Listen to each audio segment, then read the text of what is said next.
ሚካኤል ነፍሳትን ከሲኦል ያወጣል? ወደ ገነት ከሲኦል አውጥቶ ወደ ገነት ያስገባል? ጥያቄ ያወጣል ነው አይወጣም? ይወጣል አይወጣም አትበለኝ እላለሁ። እንዴ ኪነ ጥበብ መጽሐፋችሁ ላይ የተጻፈውን መልሰ መናገር ያቅተሃል? ቅድም እኮ ሲያወራ ስንክሳሩን ሳይገልጥ ተረት ነው የምታወራው፣ ያለ መረጃ ነው የምታወራው። ተረትህን አቁም፣ ተረትህን አልሰማም፣ ሜሎስ ተረት እያወራ ነው እያልከው ነበር እኮ። መጽሐፉን አወጣለን። የወርሃ ሰኔ 12 ዓመታዊ ክብረ በዓል የሚከበርበት ዋነኛው ሪዝን አንተ ባህራን ነው ብለህ ስንክሳራችሁ ደግሞ አይ አይደለም ዙሃል የሚባል ጣዖት በእስክንድሪያ ከተማ ይከበር እንደነበረ የራስ የቤተክርስቲያኒቱ መጽሐፍ ስንክሳር ላይ የተጻፈውን አሳየህ።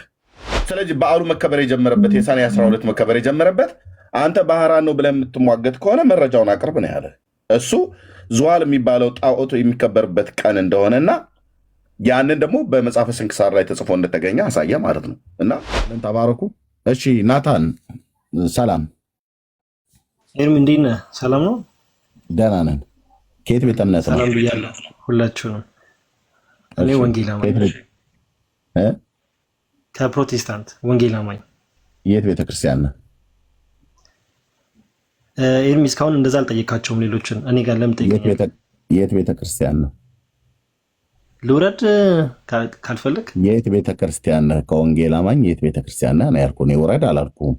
ሰፈሩን ነው የምነግርህ ወይስ ቤተክርስቲያን? የት ቤተክርስቲያን ነህ ማለት የት ሰፈር ነህ ማለት አይደለም። ቤተክርስቲያን ነህ። መካነ ኢየሱስ። የትኛው አጥቢያ? ኤርሚ የማትመልስልኝ ከሆነ ልውረድ። እስካሁን እንደጠየካቸው አይደለም። እኔም ነው የትኛው አጥቢያ? ሌሎችን እንደዛ አልጠየካቸውም ወዳጄ። የምጠይቅበት ምክንያት ስላለኝ ነው። የትኛው አጥቢያ? እኔ እንደው ምናልባት ከረዳህ እኔ ምሳሌ አድርጌ ልንገርህ። ኤርሚያስ የት ነው ቤተ እምነት ተብዬ ብጠይቅ የኢትዮጵያ ወንጌል አማኝ ወንጌላውያን ነኝ ነው ብዬ የምልህ። የት ነበርክ ተብዬ ብጠይቅ ለምንድነው እንደዚህ ዲቴይል ግን የምጠይቀኝ? ማለት ምን ለማለት ፈልገህ ነው ብያለሁ። ኦኬ ማንም ሰው ቢጠይቀኝ ባይጠይቀኝም ኢትዮጵያ በነበርኩበት ሰዓት ላይ አሁን ውጭ ሀገር ስላለው ኢትዮጵያ በነበርኩበት ሰዓት ላይ በኢትዮጵያ ጉባኤ እግዚአብሔር ቤተክርስቲያን 6 ኪሎ አጥቢያ አሴምብሊ ቸርች አየህ። ማን ነው ፓስተር ተብዬበን? እነ ፓስተር ወልዴ ዳኛቸው፣ እነ ፓስተር አባተ ቸኮን፣ እነ ፓስተር ጥላሁን ሲዳ፣ እነ ፓስተር ዮሴፍ ይታየው። አሁን እነሱ ውጭ ናቸው ያሉት እነዚህ ሁሉ ፓስተሮቼ ማለት ነው። አየህ ሎኬሽን አልፈራም። እዛ ቤተክርስቲያን ላይ አገልጋይ ነበርኩ። አዎ በወንጌል ስርጭት አገለግል ነበር። የ27ኛ ዙር ደቀ መዝሙርና ተማሪ ደግሞም ተጠማቂ ነኝ። ፒሪየድ። ይህን ለማረጋገጥ ሄደህ እዛ ትጠይቃለህ ማለት ነው። አሁንስ ባለህበት ሀገር አሁን ደግሞ ሻይሎ የክርስቶስ ቤተክርስቲያን አገልጋይ ነኝ። በወንጌላዊነት አገለግላለሁ በቤተክርስቲያን ውስጥ። ፓስተር ማን ነው? ፓስተር ሰለሞን ደሳለኝ ይባላል። አየው። ስለዚህ ስትጠይቅ አንተም እንደዚህ መልሳ ከረዳህ ብዬ ነው እንደዚህ መልስ። መካነ ኢየሱስ ነው ብለሃል። የትኛው አጥቢያ ነው ወንድም ማለት? እኔ ደግሞ ማልናገርበትን ምክንያት ልንገርህ፣ ትሰማኛለህ? ኖ ወንድም ማለት አንተ ማን ስለሆንክ ምክንያት ይሰማኛ። የራሴ የሆነ ምክንያት እኮ ይኖራል። እሺ ምክንያቱም አንደኛ ነገር መጠየቅ እኔ ማለት እኔ ምንድነው የደበረኝ ሌሎችን እንደዛ ብለህ እየጠየካቸው አይደለም። እኔ አንተን የጠየቁበት ምክንያት ስላለኝ ነው ብራዘር እንጂ እዚህም እዛም የምትጨልፈው ነገር ስላለ ነው። እንዴ ከነ ልደተ ቃል ጋር ሄደ ደጀ ሰላም ዘኬ ስትበላ ትውልና ትመጣ ደግሞ ወንጌል አማኝ ነህ ብለህ ትለኛለህ። ኦኬ እኔ ማልናገርበት ምክንያት ላውጣው ቪዲዮ ላውጣው ፎቶ አይ እኔ የለም አላልኩኝ። ሜጃለሁኝ እኮ እኔ ስለዚህ ኦርቶዶክስ ቤተክርስቲያን እየሄድክ ቅዳሴ እያስቀደስክ የወንጌል አማኝ ነኝ ብለህ አትበል። ኦርቶዶክስ ቤተክርስቲያን በየክብረ በዓሉ በየደብሩ ጠላህን እየሄድክ እየጠጣ ከነ ልደተ ቃል ጋር እዚህ መታ የወንጌል አማኝ ነኝ አትበል። ለዛ ነው የጠየቅኩህ። አልጠጣሁኝም። ኦኬ እሺ ኤኒዌይስ ወደ እንትናችን ሄደህ ታስቀድሳለህ አይደል? ኖ መካነ ኢየሱስ ነው ብለሃል። ቅዳሴም አላስቀደስኩኝም። ስታስቀድስ አለኝ እኔ መቋሚያ ተደግፈህ የቆምክበትን ፎቶ ላሳይ። እሱ ቅዳሴ አይደለም፣ እሱ ጥምቀት ነው። ቅዳሴ ላይ ነው ያትነግረኝም ብራዘር። ቅዳሴ እሺ፣ ወደ ጉዳያችን እንግባ። ድረስ እንዳይቀር ወደ ጉዳያችን ለምን እንገባለን? ለይልኝ። መካነ ኢየሱስ ነኝ ብለኛል። የትኛው አጥቢያ ነህ ነው? ኪንግ ናታን እኮ ለምን እንደማልናገር እኮ ልነግርህ እኮ ነው። አልሰማህም? ምንድነው ምክንያት? አንተ ምንድነው ሰላይ? አንደኛ ነገር አይ ኖ አይደለም። አንደኛ ነገር ብዙ ወንጌል አማኞችን እያስባረራችሁ ስለሆነ ቸርቻቸውን ሲናገሩ ቸርችን አልናገርም። ገደል መባረር አለብህ ከተባረከ። ስለዚህ መካነ ኢየሱስ ካባረረች ታባራለች። ጥያቄን ማትሰማኝ ከሆነ እግዚአብሔር ይባርክ፣ ተባረክ። እኔ ጥያቄህን አልሰማህም አላልኩም፣ ግን አንተ ወንድም ያሉ ነገር እስከዛሬ ያልተናገርኩትን አሁን ምን ስለመጣ ነው የምናገረው? ኤርሚ ኦርቶዶክስ ኮንክ ለምን በኦርቶዶክስነት አፍራለሁኝ ሲጀመር። እሺ፣ ስለዚህ አንተ የመካነ ኢየሱስ ቤተክርስቲያን አገልጋይ ነህ። ማን ነው ሰሪ አባል ነህ አይደል? አገልጋይ ምን ታደርጋለህ? ኦርቶዶክስ ቤተክርስቲያን ምን ልታደርግ ነው የሄድከው? ርዕሳችን ይሄ ነው ዛሬ። የአምልኮ ስርዓታቸውን በሚፈጽሙበት ላይ ምን ልታደርግ ነው የሄድከው? የትኛው የመካነ ኢየሱስ ቤተክርስቲያን ምእመን ነው ኦርቶዶክስ ቤተክርስቲያን ሄዶ ቅዳሴ ሲያስቀድስ መቋሚያ ተደግፎ በየደጀ ሰላሙ ቅዳሴ አላስቀደስኩኝም ኤርሚ፣ ቅዳሴ አላስቀደስኩኝም እኮ። ለምንድን ነው የሄድከው? እሺ መካነ ኢየሱስ ነህ፣ እሺ እንመንህ። የአጥቢያውን አትናገር፣ ያው ሰላይ ስለሆንክ ማለት ነው። ወይ ደግሞ እንዳልሻማባችሁ ጥያቄ ጠይቃለህ። ርዕሳችን ተቀየረ። ለምንድን ነው የሄድከው እኮ ነው ያለው። መብቴ እኮ ነው። እኔ እኮ ትልቅ ሰው ነኝ ኤርሚ፣ ምን ማድረግ እንዳለብኝ። የመካነ ኢየሱስ ቤተክርስቲያን ምዕመናን መብታቸው ነው ኦርቶዶክስ መሄድ። እኔ ትልቅ ሰው ነኝ፣ ምን ማድረግ እንዳለብኝና እንደሌለብኝ እኮ መብታቸው ነው ወይ ነው ያልኩህ ናታን። እሱን ስለነሱ አይመለክ፣ እኔ ስለ ራሴ ነው እያወራሁ ያለሁት። አንተ ቤተክርስቲያን መካነ ኢየሱስ ነኝ አላልክም እንዴ? ወይ ጉድ! እሺ እኔ ቦርድ ይሻላል። ቻው። እሺ መልካም። ለምን ትወርዳለህ ናታን? ይሄንን መልሰኝና ወደ ጥያቄ ትገባለህ። ለምን ትወርዳለህ? ለምን ትወርዳለህ? አያችሁ፣ መካነ ኢየሱስ ነኝ ይላል፣ ውሸቱን ማለት ነው። ዘኬ ስትበላ ጠላ ስጠጣ እጃቸው ላይ ፎቶ አለ ከፈለክ ማለት ነው። ከነልደተ ቃል ጋር እንደዚህ ቁጭ አድርጌ ነው የምነግርህ። የትኛው በመካነ ኢየሱስ ስርዓት ጌታን የሚያመልክ የወንጌል አማኝ እኔ የማውቃቸው ይሄ ዝም ብሎ ወፍ ዘራሹ ቲክቶክ ላይ ያሉትን አይደለም። ትክክለኞቹ ግን በመካነ ኢየሱስ ስርዓት ጌታን የሚያመልኩት በፍጹም ኦርቶዶክስ ተዋሕዶ ቤተክርስቲያን ሄደው ናታን እንደሚያደርገው አያደርጉም፣ አድርገውም አያውቁም። ለይ ብራዘር። ኦኬ። እኔ ኦርቶዶክሳውያን በስንት ጣዕማቸው አንዳንድ ጊዜ የራሳቸው ኦርቶዶክሳውያን ሆነው በቃ ያሉበትን ይናገራሉ ማለት ነው። ስለዚህ ቸርች ሳይኖር ቸርች አለኝ ብለህ አትበል። ጴንጤ ሳትሆን ጴንጤ ነኝ አትበል። አንተ ጴንጤ መሰል ቅብ ግን ኦርቶዶክስ ነህ። እሱን ያረጋገጥነው ለዚህ ነው ለይ ብዬ ያልኩት ለማለት ነው እንጂ ጥያቄን አልቀበልም አላልኩም። ነገረ መላእክት ላይ እኔም ጠይቃለሁ፣ አንተም ትጠይቃለህ። ይሄን እንላለን ማለት ነው። ተባረኩ። እሺ ኪነ ጥበብ እንኳን ደህና መጣ። እንኳን ደህና ቆያችሁን። ሰላም ነው? ደህና ነን ወንድማችን። ያው እኛ እናውቃለን። እዚህ ለሚሰማ ሰው ግን ከየት ቤተ እምነት መሆንህን ንገራቸው። አይ እንታወቃለን መሰለኝ እኮ አይደል? አዲስ ነኝ እንደዚህ። እኛ እናውቃለን እኮ አልኩህ። እኛ እናውቃለን። እዚህ ግን አዳዲስ ሰውም ስለሚመጣ ከየት ቤተ እምነት እንደሆንክ ንገራቸው።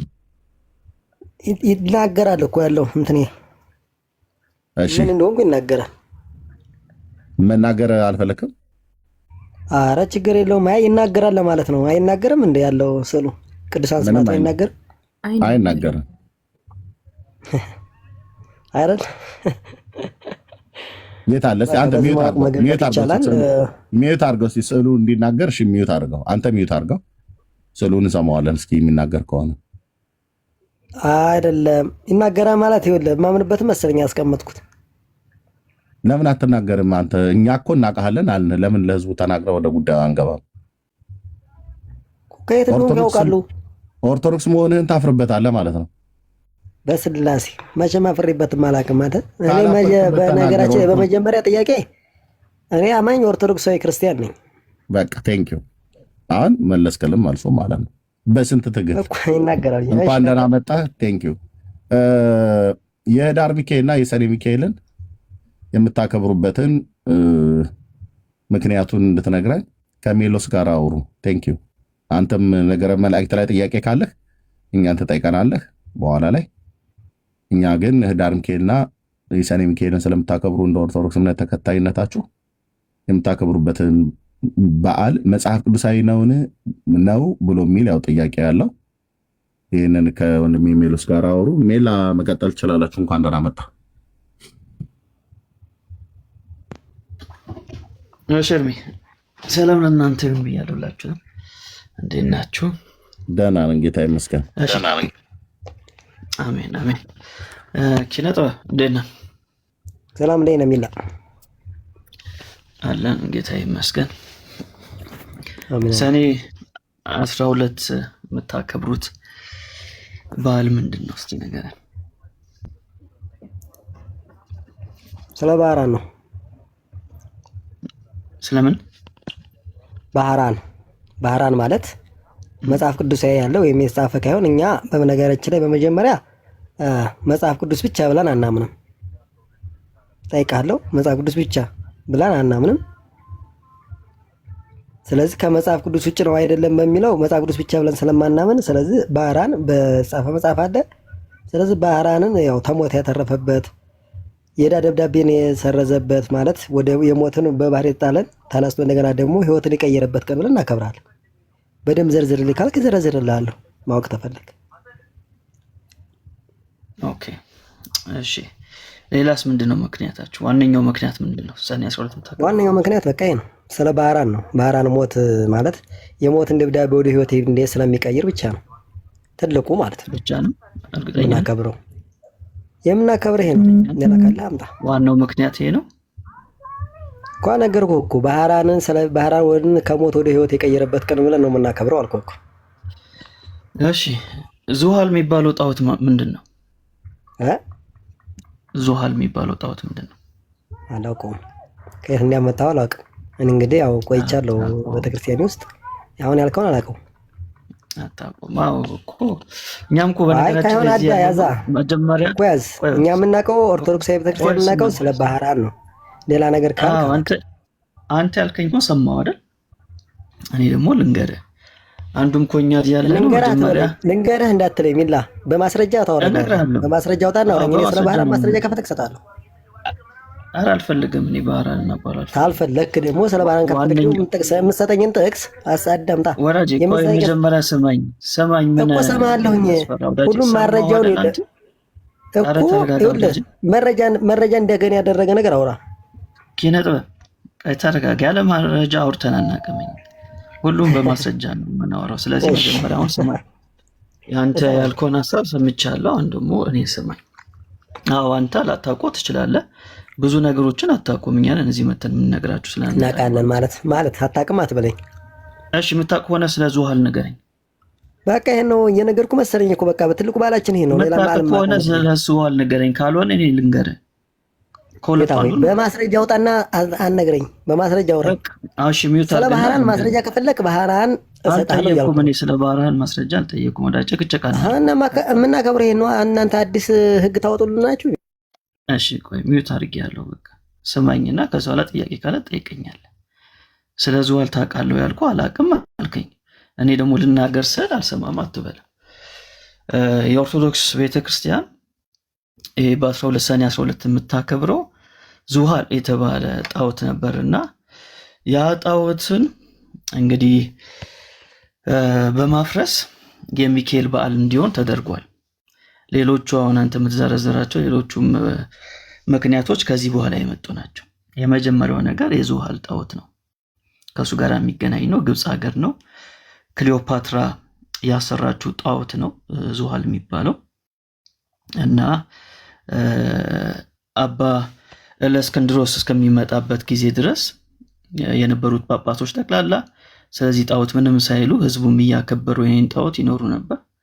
በኋላ ላይ ግን አባ እለእስክንድሮስ መጥቶ እንግዲህ እስክንድሪያ ከተማ ሊቀ ጳጳስ ከሆነ በኋላ ማስረጃ አመዝረዝሪ ጥያቄ ለምን ያወራህ እንደሆነ አውቀዋለሁ። ማስረጃው ነው ታውቀዋለህ። ለምን እንድትስማማ ተፈለክ? ማስረጃው ነው አውቀዋለሁ። በቃ አውቀዋለሁ። ምን ለማለት እንደፈለክ ነው? አረ ተረጋጋ። ምን ለማለት እንደፈለክ ነው? ምን ለማለት እንደፈለክ አውቄያለሁ። ምን ለማለት እንደፈለክ አውቄያለሁ። ምንድን ነው ያወቅኸው? ማስረጃው ነው አውጣው። ምንድን ነው ያወቅኸው? እሺ አሁን ተረት ነው እያወራኝ ያለኸው። ተረት እንደዛ ከብሮ እንደዛ እንደያርጉ ነበር። ተረት ነው እያወራኝ ያለኸው። በደንብ ሰምታችሁልኛል። 350 ሰዎች ተረት ነው እያወራ ያለኸው እያልኩ ነው። አሁን ደግምላለሁ። ተረት ነው። እሺ እያወራ ያለው አንተ ማለት ነው። ማስረጃው ማስረጃ ምን አለው? በማስረጃው ማስረጃ ተረት ነው። አንተ እያወራ ያለው ተረት ነው እንዴ? ተረት ነው። በጣም ጥሩ። ቤተክርስቲያናችሁ እያንዳንዱን ቀን በዚህ ቀን እንደዚህ ሆነ ብላ የምትጽፈው ምን ላይ ነው? የወሩን ከ1 እስከ 30 ድረስ የቅዱሳኑን፣ የመላእክቱን፣ የጻድቃኑን ለምሳሌ ቅዱሳኑን በተመለከተ ሞታቸውን፣ ውልደታቸውን፣ መላእክቱን በተመለከተ ደግሞ መታሰቢያ በዓላቸውን እያንዳንዱን ዕለት ዘርዝራ ያስቀመጠችው ምን ላይ ነው? በገድላትና ታምራት በራሷ ማለት ነው። በራሷ መጽሐፍ እየነገርኩ መሰለኝ መጽሐፍ ቅዱስ ላይ ገድልማ የአንዱን ቅዱስ ነው አይደል ያዘው። ለምሳሌ ገድለ ጊዮርጊስ ከሆነ የጊዮርጊስን ብቻ ነው እንጂ የሚነግር የተክለ ሃይማኖትን ይነግራል እኮ። እያንዳንዱ የራሱ በየገድሉ እየተባልክ ነው አይደል? በአጠቃላይ የዕለቱን መዝግባ በዚህ ወር በዚህ ቀን በዚህ ዕለት እንደዚህ ሆነ እያለች በእያንዳንዱ ቀን ላይ የተደረገውን ነገር የምትናገረው ምን መጽሐፍ ላይ ነው? እሱ ስንክሳር ነው ሙሉ በሙሉ ማለት ነው። ግን እያንዳንዱ ነገር ባሉ የምናገኘው ለማያውቅ ሰው ቆያደም በቃ ስንክሳር መለስክልኝ ወዳጄ፣ መልሰዋል። ታችም እየጻፉልህ ነው ስንክሳር እያሉ። አላየሁትም። የት አለ የጻፉት? አለ ከታች ተጽፎልሃል። እሺ ማንበብ ይቻላል። የት አለ የጻፉልኝ? እሺ ለምበውና ለነገው ስንክሳር ነው የሚባለው። ስንክሳር ማን ነው? ዳግም የሚል ስንክሳር ብሎኛል። እሺ ስንክሳር ተረት ተረት ነው ወይንስ ታምነዋለህ? አምነዋለሁ። ስልህ ደግሞ ስህተት ያለበት ነገር አልቀበልም። ተረጋጋ። ስህተት ካለበት አልቀበልም። ስንክሳር ላይ ስህተት ካለበት አንተ ማንና ነው የቤተክርስቲያኒቷ ስንክሳር ስህተት ካለበት? እኔ አንዱ ተነስቶ ጻፈውን ታዲያ ትልበለኝ እንዴ ወዳጄ። ስንክሳር ላይ ሰኔ 12 ቀን ምን አፕን አደረገ ነው የሚለው ወዳጄ። ሰኔ 12 ቀን ምን አፕን አደረገ ነው የሚለው? ምን ተከናወነ ነው የሚለው? በቃ ለማውቀው ነገሩ በስርዓት ደምቄን የማከብረውን እየነገርኩ ይመስለኛል። ስለ ባህራን ነው ተባለ። በቃ አይደለም ላሳየኝ። ዋናው ባል እሱ አይደለም። ዋናው ባል እሱ አይደለም። ዋናው ምክንያት እሱ አይደለም። አሁን ማስረጃው ነው ላሳይ። ዋናው ይሄ ነው። አዳምጠኝ። ዋናው ይሄ ነው የሚል ማስረጃ አውጣ። ሚዩት አድርግ። በቃ ላሳይ ነው። እሺ አንዴ በትልቁ አድርጉኝ ኤርሚሻ። እሺ ቅድም ተረት ተረት ነው ያለኝን ላሳያችሁ። ተረት ተረት ያልኩት እኔ ይኸውልህ አሁን የሚያዘኝ ወዳጅ ሚዩት ተረት ተረት ነው ብለን ሰምተናል። 350 ሰው ሰምቷል። ደጋግመህ ነው ተረት። ኧረ ሚዩት አድርግ እባክህ አንተ ሰው እንዴ! ደጋግሜ እኮ ጠየቁ። እሺ ይሄ ስንክሳር ነው እንደምታዩት። አንድ አምላክ በሆነ በአብ ወልድ መንፈስ ቅዱስ ስም ሰኔ 12 በዚህች ዕለት የከበረ የመላእክት አለቃ የመልአኩ የሚካኤል የመታሰቢያው በዓል ያከብራሉ። የሚያከብሩበትም ምክንያት እንዲህ ነው።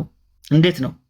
እስክንድሪያ በምትባል ከተማ እክላው ባጥራ የተባለች ንግስት የንጉስ በጥሊሞስ ልጅ ዙሃል በሚባል ኮከብ ስም ያሰራችው ታላቅ ምኩራብ ነበርና በየዓመቱ ሰኔ በባት በ12 ቀን በዚህ ምኩራብ ህዝቡ ተሰብስበው ታላቅ በዓል ያደርጉ ነበር።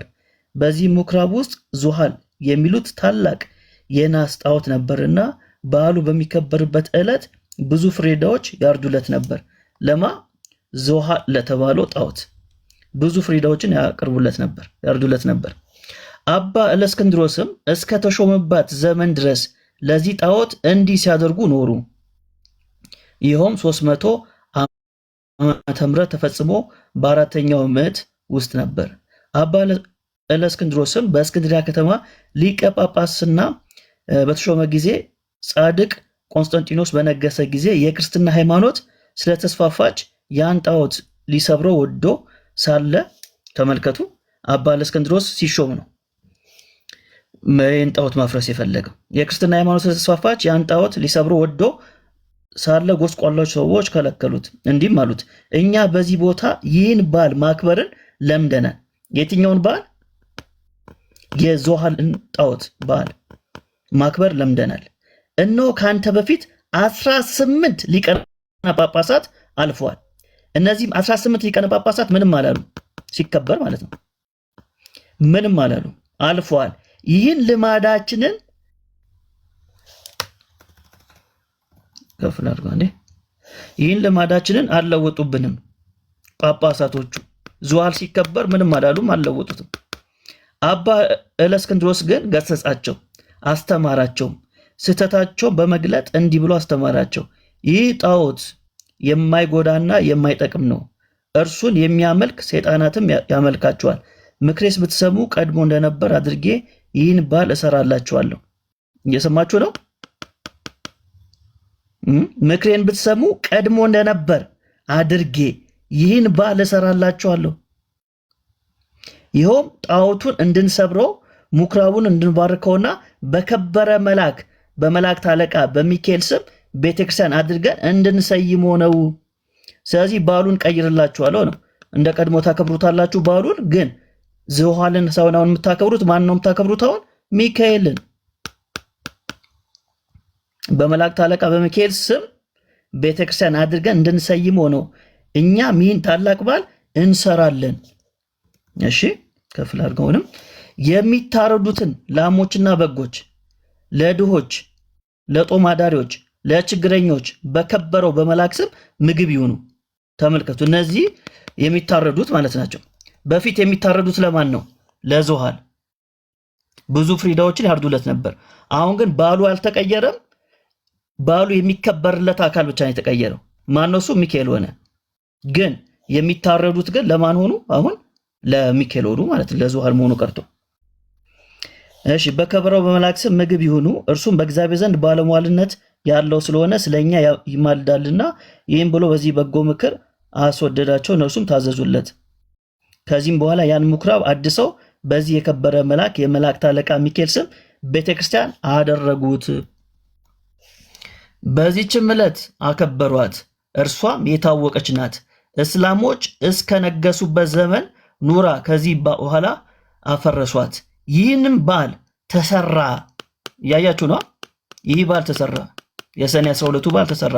እስከ ዛሬም ጸንቶ ይኖራል። ይህ በዓል ተሰራ። ስለዚህ ወዳጄ ተረት ተረት ያለው የራሱን የቤተክርስቲያኑን ስንክሳር ተረት ተረት ብሎ ሐሳቤ ልጠቅልል። ወዳጄ ተረጋጋ። ስለዚህ ሰኔ 12 ላይ የሚከበረው ቤተክርስቲያኒቷ የዝዋል ጣዖት የሚባለው ዝዋል የሱ ፈርሶ በሱ ምትክ በዓሉ ሳይቀየር እርዱ ሳይቀየር ግን እርዱ የሚቀርብለት አካል ተቀየረ። በፊት ዝዋል ነበር፣ አሁን ሚካኤል ሆነ። ስለዚህ ይሄ በዓል የተሰራው በዚህ ምክንያት ነው። እስከ ዛሬ ድረስ ጸንቶ ይኖራል ብላ ቤተክርስቲያኒቷ ጽፋለች።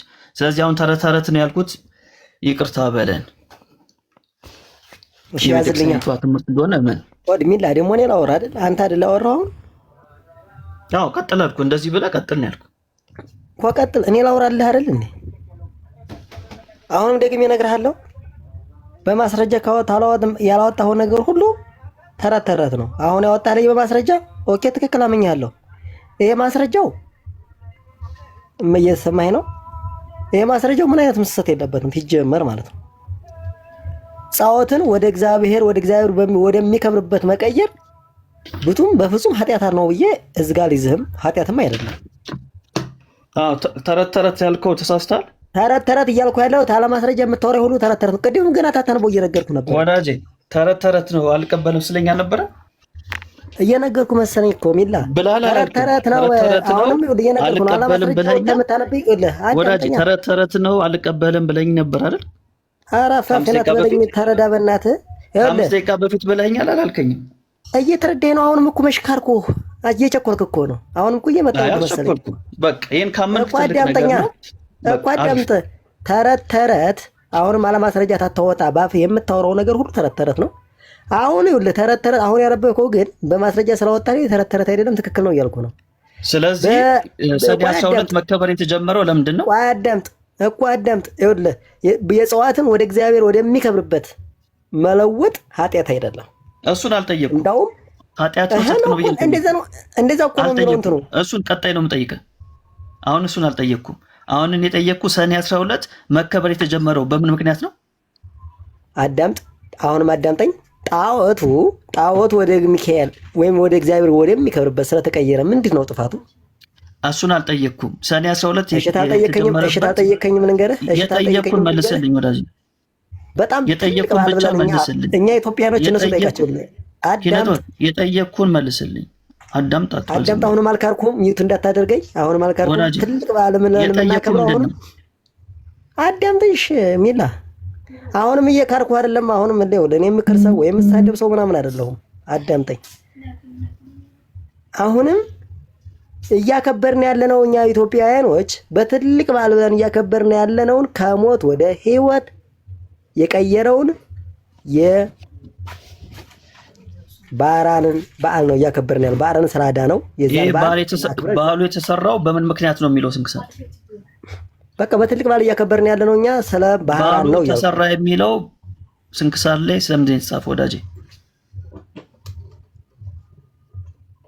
እኮ እየተነገረህ ነው መሰለኝ። ያ ነገር ይሰራል እኮ ያን እንዲያውም በጣም የሚከብድ ይሰራ ሳይሆን ኦልሬዲ እኮ ተሰርቷል። የተሰራው ግን የሰኔ 12 በዓል የተሰራው በዙሃል ምክንያት ነው፣ በባህራን ምክንያት አይደለም ነው የምትለኝ ከሆነ ማስረጃ አምጣ። ዋናው ምክንያት እሱ ነው የምትለኝ ከሆነ ማስረጃ አምጣ። እኛ አይደለ ማስረጃ አሁን ያነበብክልኝም ትክክል ነው እያልኩ ነው። ያነበብክልኝ ትክክል ነው፣ ግን እኛ እያከበርን በቃ ባህራን ነው፣ ሌላ የለም። ባህራን ነው። ማስረጃ ክፈትና ሳይ። ስለ ባህራን ነው፣ ሌላ ነገር የለም። በቃ ማስረጃ ክፈትና ሳይ። ምንድነው ማስረጃው? ተጨም ከፍተ ሰኔ 12 የምናከብርበት ምክንያት ዋናው የተጀመረበት ምክንያት በባህራን ነው። የተጀመረበትን እኮ በፊት የተጀመረበትን እኮ አመጣህ እኮ አሁን ማስረጃ ወዳጅ። ስለዚህ ሰኔ 12 የተጀመረው በዙሃል ጣዖት ምክንያት ነው። በዚህ እንስማማ እኮ ይጀመር እየነገርኩ ነው። ይጀመር አሁን ይጀመር ሳይሆን የተጀመረው በዚህ ነው። ሐሳብን በጣም በድንቅ ነገር ደግሞ የሚገርም ነገር ምንድነው? ተቀይሯል። በጣም ደስ አይልም? ጣዖቱ ወደ ሚካኤል የጠየቅኩ ላይ ብቻ ፎከስ አድርጎታል። አረ ምን አናደደህ? አልተናደድኩም። እየጠየቅኩ ነው ያለሁት። አረ ተናደድክ ማለት ጣዖት ወደ እግዚአብሔር ወደ የሚከብርበት ሰው እየሰማ ነው። በጣም ደም ለበስክ እግዚአብሔር።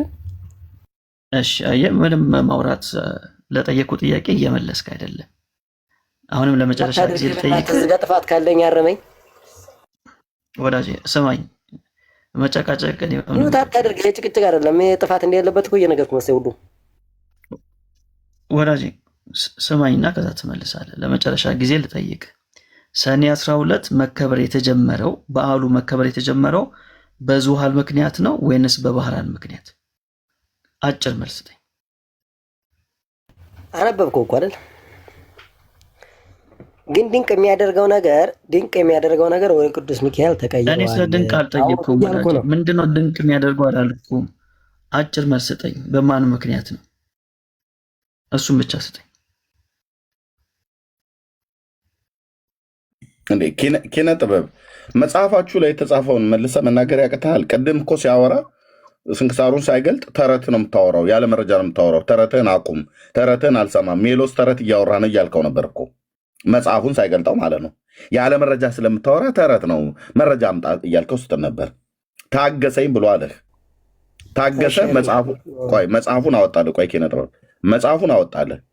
የወርሃ ሰኔ 12 ዓመታዊ ክብረ በዓል የሚከበርበት ዋነኛው ሪዝን አንተ ባህራን ነው ብለህ አልክ። ስንክሳራችሁ ደግሞ አይደለም ዙሃል የሚባል ጣዖት በእስክንድሪያ ከተማ ይከበር እንደነበረ የራስ የቤተክርስቲያኒቱ መጽሐፍ ስንክሳር ላይ የተጻፈውን አሳየህ። ስለዚህ በዓሉ መከበር የጀመረበት የሰኔ 12 መከበር የጀመረበት አንተ ባህራን ነው ብለህ የምትሟገት ከሆነ መረጃውን አቅርብ ነው ያለ። እሱ ዙሃል የሚባለው ጣዖቱ የሚከበርበት ቀን እንደሆነና ያንን ደግሞ በመጽሐፈ ስንክሳር ላይ ተጽፎ እንደተገኘ አሳየ ማለት ነው። እና ለምን ትጨቃጨቃላችሁ? ተማምናችሁ ማውራት ነው ያለብህ። መቀጠል ትችላለህ። ሜላ ሲመለስ እኮ እሺ፣ እዝዝጋ የለም መሰለኝ አውራ አንተ ሞርት አይ ችግር የለም እኛ ጨርሰናል። ሜላ ሲመለስ እዝጋ ስለዛ ይከበራል አይከበርም በሚለው ነገር አንደኛ የተጀመረበት መንገድ ያነበበው አይደለ? ስለዚህ እኮ ምን ነበር የተጀመረበት? ሰኔ 12 የቅዱስ ሚካኤል በዓል ብለው የተባለው በዓሉ ራሱ ስለተጀመረ ጉዳይ ነው የሚያገባኝ ጉዳይ የለም። ስለተቀየረው ነው እንጂ እንዴት ነው የማያገባ? የቤተክርስቲያኒቱ መጽሐፍ ስንክሳርን አውጥተን አንብበንልህ ለምንድን ነው የምትከዳው? ስለተቀይሯል። በቃ ጣዖቱ ወደ እግዚአብሔር ወደሚከብርበት ወደ እግዚአብሔር ቤት ተውኗል። በቃ ስለዚህ በሰኔ 12 ቀን ዓመታዊ በዓሉ የሚካኤል ተብሎ ከመቀየሩ በፊት ምን ነበረ ሲከበርበት የነበረው? ስለሱ ጨዋታ ነው ያገባኝ። ምን በቃ እኔ ላስተምራችሁ ብሎ ተባባቸዋል። ስለዚህ ስለዛ ጨዋታ ያገባኝ። ምን ቤተክርስቲያን እኮ ነች የጻፈችው። እነሱ ሱቶቹን ጠይቃቸው ነው ያገባኝ። ራሳቸው የጻፉትን ይጠየቁ። እኔ አያገባኝም። ሜላየው የጻፉትን ጠይቅ እያለ ነው። አያገባኝም እያለ ነው። የሰኔ 12 ዙሃል የሚባለው አይደለም። ስለ ጣዖቱ ነው። ስለ ጣዖቱ መከበር፣ ስለ ጣዖቱ መከበር ነው ያልኩት። አዳምጥ። ስለ ጣዖቱ መከበር አያገባኝም እኔ። እሺ ችግር የለውም። አንተ ብታምንም ባታምንም ዋናውን በማስረጃ አድርጌ ለ350 ሰው አሳይቻለሁ። ወደ መቀየሩ ይኸውልህ አይደለም። እኔ ወደ መቀየር እንጂ ወደ ኋላ አልመለስም። በቃ ወዳጄ ዋናው በማስረጃ እኔ ማሳየቴ ነው። አንተ አንድ ማስረጃ እየገለጥክ እያሳየ አይደለም እኮ። ይሄን ማስረጃው እኮ ገለጥከው እኮ። ምን አሁን ወደ ዋናው ሐሳብ ንግባ። እሺ እጠይቅሃለሁ። ግን በነገራችን ላይ እኔም ልጠይቅ እዚህ ጋር አንድ ጥያቄ ብቻ። ቆይ የሚኬልን እንጨርስ። መጽሐፍ ቅዱስ 66 መጽሐፍ ቅዱስ ትክክል ነው ብሎ የሰጠን አንድ መረጃ ስጠኝ እስኪ። እኔ መጽሐፍ ቅዱስ ብቻ ለምንም ብያለሁ። ርዕሳችን እሱ አይደለም። አይደለም ስለሚኬል ነው እያወራን ያለ ነው ወዳጄ። ርዕሳት ለመቀየር አትሞክር። ርዕሳችን ስለሚኬል ነው እያወራን ያለ ነው። ስለሚኬል ከሆነ ለአንተ መጽሐፍ ቅዱስ ብቻ ነው። ከመጽሐፍ ቅዱስ ማስረጃ እንኳን ያልኩኝ አይደለም። ቅድም ነገር ያለው ነው መጽሐፍ ቅዱስ ብቻ ብዬ አላምንም ብያለሁ። ኪነ ጥበብ ዛሬ ነገረ መላእክት ነው ርዕሱ። ማንም ዳይቨርት እንዳታረጉት። ነገረ መላእክት ላይ ነው የመጽሐፍ ቅዱስ ቀኖና። የመጽሐፍ ቅዱስ ቀኖና በባለፈው ሳምንት ላይ ስናወራ አንዳችሁም አልመጣችሁም። ከፈለክ በሌላ ቀን እናወራለን። ዛሬ ግን ነገረ መላእክት ላይ ነው። ያውም የሰኔ ሚካኤልና የህዳር ሚካኤል የምታከብሩበት ነው ያልነው። ከዚህ ውጭ አይቀየርም ርዕሱ እንዳለ ሜላ ማለት ነው። ርዕሱ ላይ ቀጥሉ። ቴንኪው። ስለዚህ አሁን ስለነገራችሁኝ ጥያቄ አንድም ማለት የሚያሻክርብኝ ሆነ ጥያቄ የፈጠረብኝ ነገር የለም። የሚገርም ነገር ኤርሚ፣ አይ ቆይ ጥያቄ የፈጠረብኝ ነገር አሁን ታነባችሁት። ጥያቄ የምንፈጠረብህ አይደለም ጥያቄያችን ወዳጅ አይደለማ። የለም ውሸት። አሁን ለምሳሌ ስለተቀየረ የተናደድከው አይደለም? የለም ወዳጅ፣ ማንም የተናደደ የለም። አሁን ስማኝ፣ ለመረበሽ አትሞክር። ስለ ሚካኤል ነው እያወራን ያለን። ርዕሳችን ሚካኤል ነው። ስለዚህ ስለ ሚካኤል እናውራ። ሚካኤል ነፍሳትን ከሲኦል ያወጣል፣ ወደ ገነት ከሲኦል አውጥቶ ወደ ገነት ያስገባል። እኔ በጣም የሚገርመኝ ነገር ያወጣል አይወጣም፣ ያወጣል አይወጣም አትበለኝ እልሃለሁ። እንዴ አንተ ለመመለስ ትችላለህ። ስለዚህ እኔ ልጠይቅሃለሁ። ስለዚህ ወደ ጥያቄ የምትመልስልኝ እኔም ጥያቄ እጠይቅሃለሁ፣ አንተ መልስልኝ።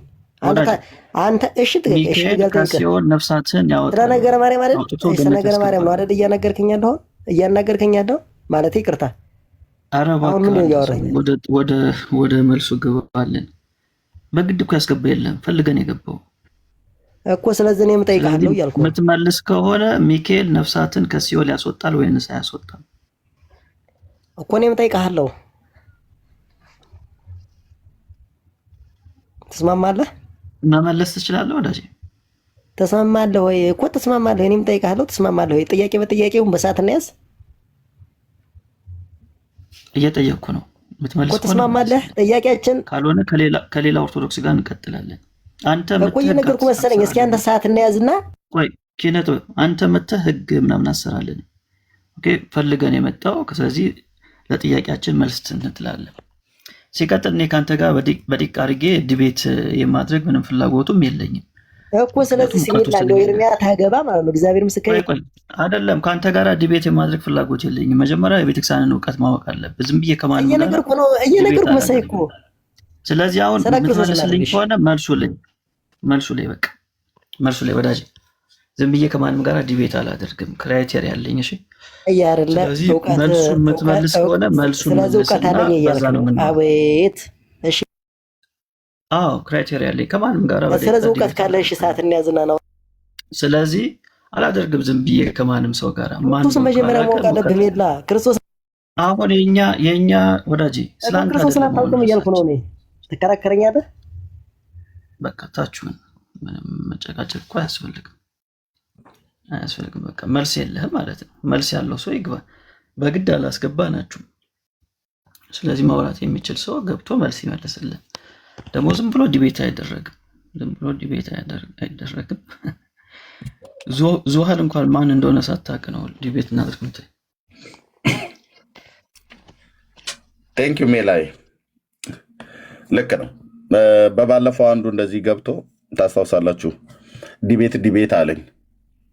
እኔ ለወጣ ስለ አካባቢ ማለት ነው። ኧረ በመድኃኒዓለም ተው ብስል ምን እናንተ ምን እውቀት አለህና ምናምን ነገር ብሎ ነገረ ክርስቶስ ላይ ገባን። እና በል ደቂቃ ያዙልን ብዬ ተያዘ እና እስከ ጥያቄ ድረስ ዘለቀ። እሱ ነበር የመጀመሪያ ጠያቂ። ከዛ እኔ ልጠይቅ ማለት ነው። አሰላለፉ እንደዛ ነበር።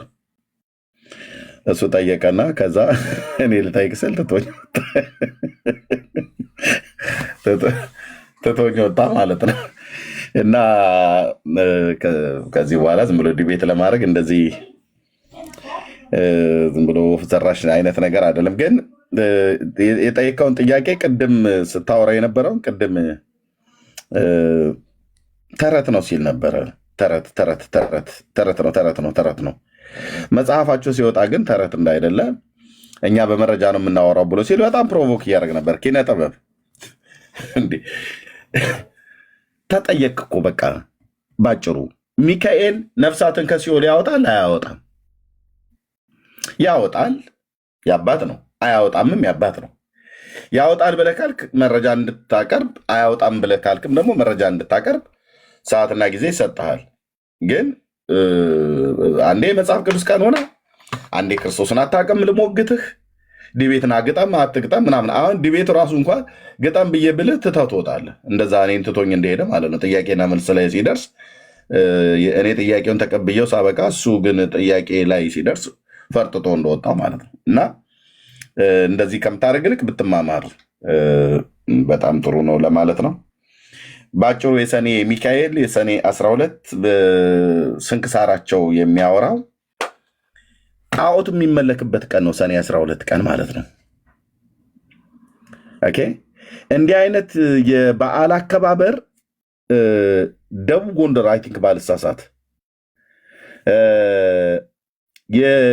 የኢየሱስ ሞዓ የሚባለው ገዳም ያለበት እዛ ደግሞ ጠንቋይ ነበር። እዚህ ገድሉ አለኝ እያነበኩት ነበር።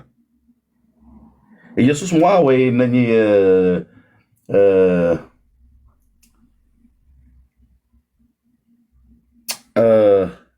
መጽሐፉ አለኝ ባይዘ አንብቤዋለሁ። መጽሐፉን አንብቤዋለሁ። እና ጠንቋይ ነው ሰውየው ማለት ነው። ጠንቋይ የነበረውን ሰውዬ አባቡላ አባቡላ የሚባለው ማለት ነው። ስለ አባቡላ ታውቃለህ አይደል ሜላ? አልሰማሁም። ስለ አባቡላ አልሰማህም? አልሰማሁም። ጉድ ትሰማለህ። መድኃኒዓለም ብቻ እድሜ ይስጥ። ጉድ ትሰማለህ። እኔ አንብቤ እዚህ ጠረጴዛ ስደበድብ ነበር። አባቡላ የሚባል ጠንቋይ ጳጳሱ ናቸው። ማናቸው እንዳለ ቀየሩት።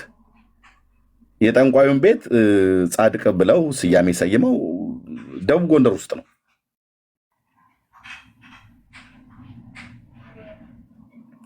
ምንድነው የሚባለው? የወልሶ ቡላ ነው የወሊሶ ነው። እንደ አንተ የምትለው ነው። አትቀልዱ። ይሄ አባቡላ የሚባል ገድሉ አለኝ እና ቀኑን የቀየሩት ምንድነው? ቀኑን አይደለም እንትኑን የቀየሩት፣ ስያሜውን የቀየሩት። ልክ አሁን እንደዚህ እንደ ዙሃል ማለት ነው። ሰኔ 12 ዙሃል ይከበር ነበረ፣ ሚካኤል ብለው እንደቀየሩት ማለት ነው። ስለዚህ ካላችሁ መጣችሁ ማውራት ትችላላችሁ። በዚህ ላይ ሀሳብ ያለው ሰው ካለ ማለት ነው።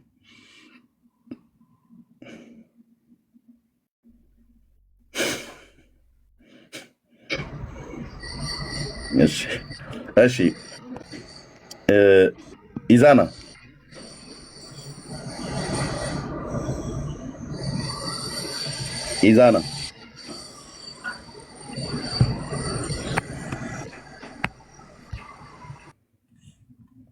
እሺ ሌላ ሰው ያለ ሰው አለ?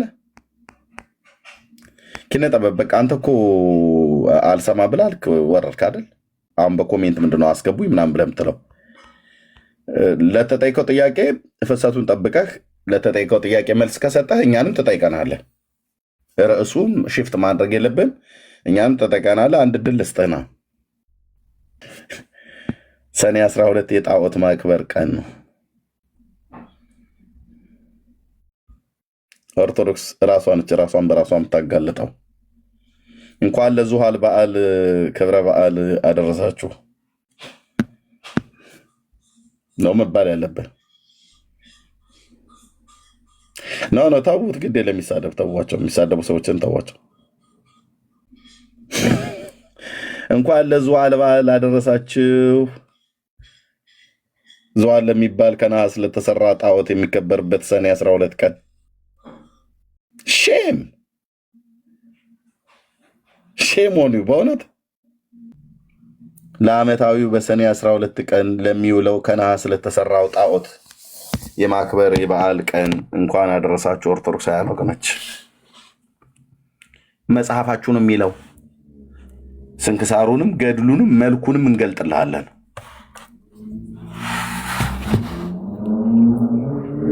መሐመድ የሚባለው የእስልምና ሃይማኖት መሪ አይ ቲንክ በዚህ በመካ እና በመዲና አካባቢ ላይ መካ አካባቢ ላይ ነው አላህ የሚባል ጣዖት ነበረና ያን ነው አሉ የቀየረው።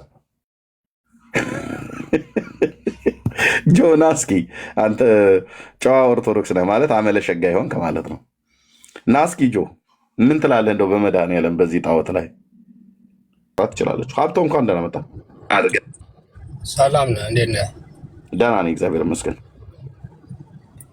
መልካም ዌልካም። እኛ ኦርቶዶክሳዊ መሆንህን እናውቃለን፣ ግን እዚህ ለሚሰሙ ሰዎች ምናልባት ሌላ ሰው አስገብተው ነው ብለው እንዳይሉ ኦርቶዶክሳዊ መሆንህን ንገርና ከሜላ ጋር ቀጥሉ። ችግር የለውም። ኦርቶዶክስ ነኝ። ቴንክ ዩ ሜላ ቀጥሉ። ሰላም ሜሎስ፣ እንዴት ነህ? እሺ ሀብቶ ሰላም ነው? ደህና ነኝ እግዚአብሔር ይመስገን። አለን ነው። የሰኔ 12ቱን ክብረ በዓል ምክንያቱን ታውቀዋለህ? ቅድም ስናነብ ነበርክ። አውቀዋለሁ፣ ግን አሁን እኔ የገባሁበት ምክንያት 12 ቀን ጣዖት የሚመለክበት ነው ብላችኋል። እና ምንድነው ችግር የፈጠረባችሁ ነው? እንደዛ መሆኑ ምንድነው የፈጠረባችሁ ችግር? እኔ ምንም እንደዛ መሆኑ እንዲያው ይበልጥ ጥሩ መሆኑ ነው። እንደዛ መደረጉ እንደ ፖዚቲቭ ነው ማየው እንጂ እንደ ኔጌቲቭ ኤነርጂ የለውም። ፖዚቲቭ ነው የሚታየኝ ለእኔ ማለት ነው። ከምን አንጻር መጽሐፍ ቅዱሳዊ አድርገን እስኪ ንገረን። እንደዚህ አይነት ነገሮች ክርስቲያኖች ከአሕዛብ ቆይ ወዳጅ ጥያቄው መጀመሪያ ተረዳኝ። ለዚህ ዙሃል ለሚባለው ጣዖት እርድ ይቀርብለት ነበር አይደል?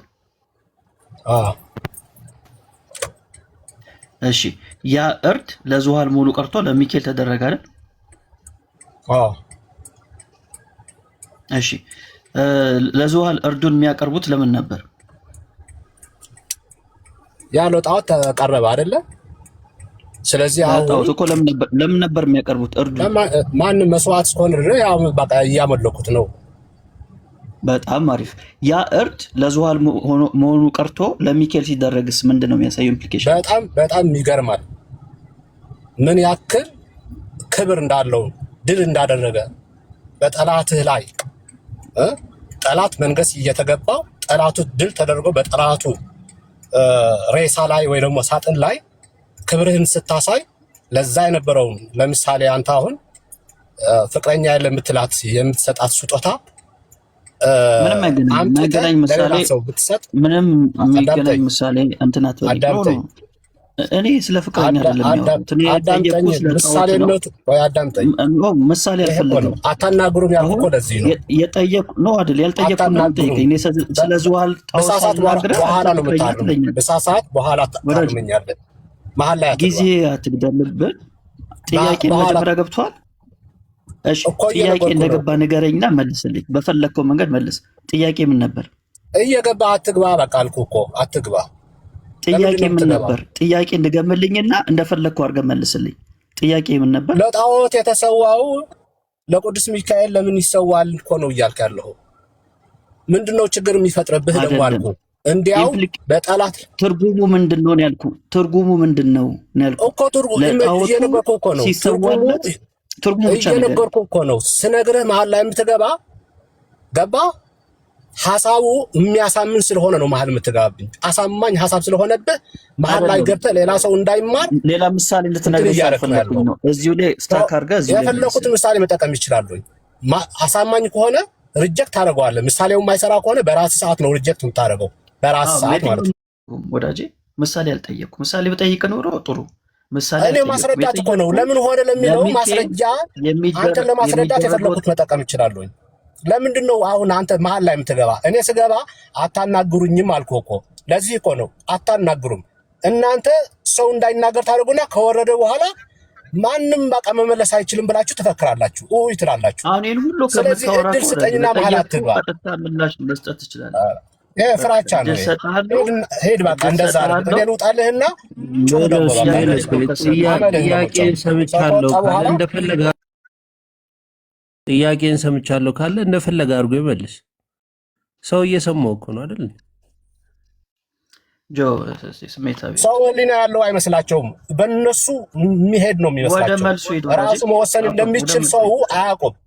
በእነሱ ግፊት ብቻ እንደሚንቀሳቀስ አድርገው ስለሚያስቡ አየህ እንዲያናግሩ አይፈልጉም። ሰው ሚዛናዊ ነው። ፍራቻ አለ። መሀል ላይ የምትገባ ከሆነ ፍራቻ አለ። ወደ መልሱ ሂድ በቃ።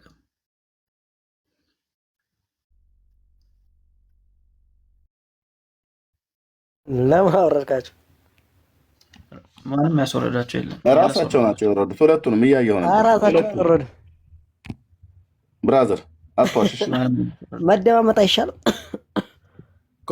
ራሳቸው ናቸው የወረዱት። አትዋሽ። እዚህ ቁጭ ብለህ ነው የምልህ። እኔ እያየሁ ነው። አይሆን እኔ ቁጭ ብዬ ታዘቢ እኮ እያወራሁ ነው ማለት በመደማመጥ ሚዩት አድርገው ፕሊስ። አትዋሽ ነው ያልኩህ። በመጀመሪያ አታውራ አልተባልክም። አትዋሽ። እኛ አላስወረድናቸውም። አትዋሽ ነው። ኪነ ጥበብ እየሰማኝ ነው።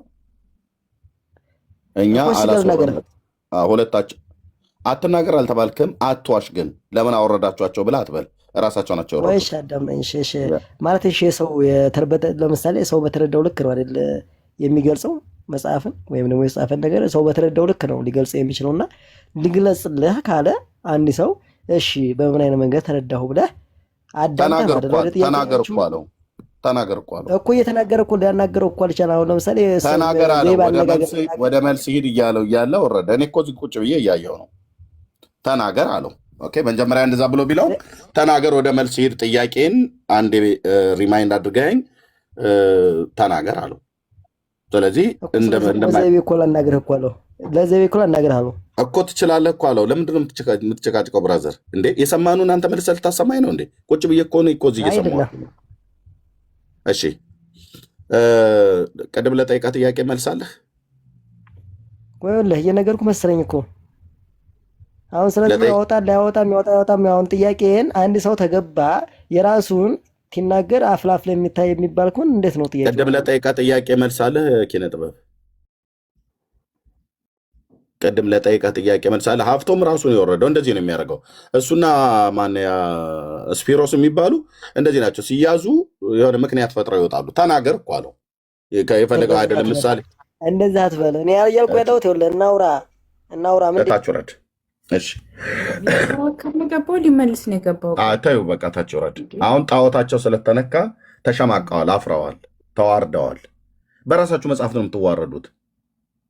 ኦኬ ማነው ክብሮም የሚባለው ማነው ሀፍቶም የሚባለውና ስፒሮስ የሚባሉት እንደዚህ ናቸው። ሲያዙ የሚመልሱ ስለሚያጡ አታስወሩ ምናምን ነገር ብለው ይላሉ ማለት ነው። እና እንደዚህ አይነት ነገር አቁሙ። እሺ አዳም ሰላም ነው? ደጋግመህ ልከህልኛል። አዳም ኦኬ። አቤት ኤርሚ ሰላም ነው? ከየት ቤተ እምነት ነው? ኦርቶዶክስ ነኝ። እሺ እንኳን ደህና መጣህ ወንድማችን። እንኳን ደህና ጠበቃችሁ። እሺ እየተወያየንበት ያለውን ርዕስ ሰምተዋል አይደል? አዎ። እሺ ሰኔ ሚካኤልን አከበርክ? በአጋጣሚ ብቻ ስለምኖር ስራ ነበርኩኝ። ከስራ ገባሁ፣ ግን ቲክቶክ ላይ አየው ሚካኤል ወዳጄ ብዬ ደስ አለኝ። ህዝብ ወጥቶ አክብሮ ምናምን ደስታውን ገልጾ እምነቱን ገልጾ ሲወጣ በቲክቶክ ደስ ብሎኝ ያው ቁጭ ብዬ ቤቴ አሁን በአካል ባትሄድም አንድ ቢራ ከፍቼ ቁጭ ብያለሁ። ኦኬ በአካል ባትሄድም ያው እያከበርክ ነው ማለት ነው። ውስጤ ያው የህዝቡን ደስታ ስላየው ምናምን ልጅ ሞኜ ነገሩ ላይ ማርያም ቤተክርስቲያን አካባቢ ነው ያደኩት። ሚካኤል የለም እኛ አካባቢ። እንደ ድል ሆኖ አርሲ ነው የተወለድኩት። የሚገርመው ሚካኤል ቤተክርስቲያን ሄጄ አላውቅም። ማርያምና ስላሴዎች ቤተክርስቲያን ሄድኩት። እሺ ችግር የለም። ያው ግን ባጭሩ በአካልም ባትሄድ አሁን ከስራ የተነሳ ቢራህን ይዘህ ግን እያከበርከው ነው።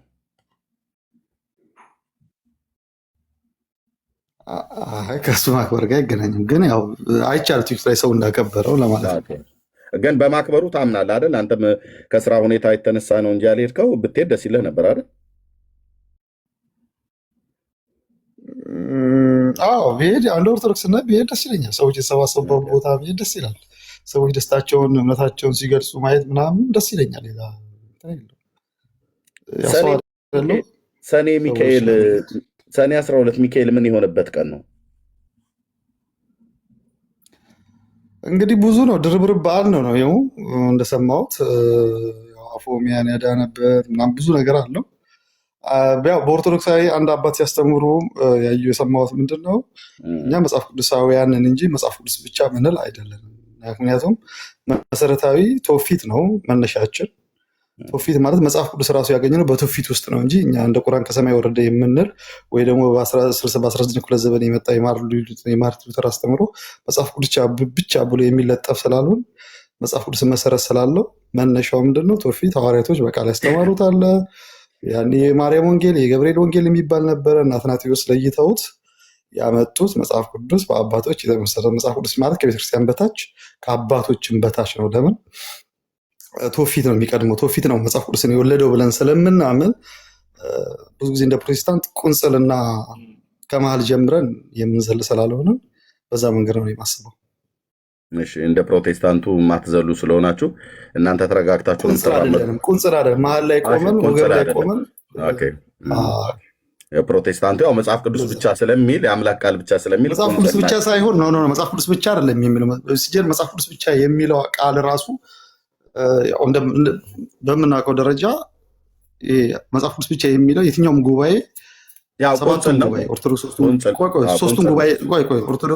ኦርቶዶክስ ሶስቱን ጉባኤ የምትቀበለው አይደለ?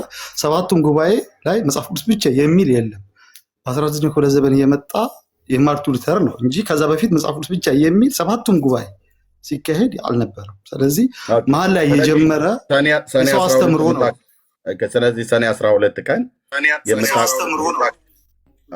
ስለዚህ ሰኔ 12 ቀን የምታከብሩት ሚካኤል ምን የሆነበት ቀን ነው እያልኩ ያለሁት። ከቁንጽሉ ሀሳብ ከጴንጤው ሀሳብ ከሉተር ሀሳብ ሳይሆን የምትነግረን ከእናንተ ሙሉ ከሆነው ወጥ ከሆነው ከማትዘሉት ተረጋግታችሁ ከመጣችሁት ሰኔ 12 ቀን ሚካኤል ምን የሆነበት ቀን ነው? እኔ ኤርሚዬ ምን አለ መሰለህ የሌላ አመለካከት ልንገር። ጥሩ ነው፣ ጥያቄ ትክክል ነው። ሰው ስለሚያከብረው የአንተን አመለካከት ሳይሆን ኦርቶዶክሳዊ እንደመሆን መጠን መልሱን ቁንጽል ካልሆነው እውቀታችሁ አፍስስልን ለኛ ማለት ነው። የጴንጤው ቁንጽል ነው መጽሐፍ ቅዱስ ብቻ ማለታችን። አይ ነው ቁንጽል ያልኩት ኤርሚዬ፣ ቁንጽል ነው ያልኩት። ሰባቱም ጉባኤ ኢቨን የኦርቶዶክስ የምትቀበል ሰባቱም ጉባኤ ውስጥ መጽሐፍ ቅዱስ ብቻ የሚባል ትምህርት የለም። ችግር የለም። ታሪክ ነው የተገኘው። በቃ ተረድተናል። ግን ኦፍኮርስ ተረድተናል። ሰኔ 12 ሚካኤል ምን የሆነበት ቀን ነው የምታከብሩት? ድርብርብ በዓል ነው ነገርኩህ። እኔ የሚካኤል በአካባቢ ሚካኤል ታቦት የለም። ሚካኤል ቤተክርስቲያን አልሄድኩም። ግን አፎሚያን ያዳናት ምናምን የሚባል ድርብርብ ታሪክ እንደሆነ ነው። ግን ድርብርቡ ግን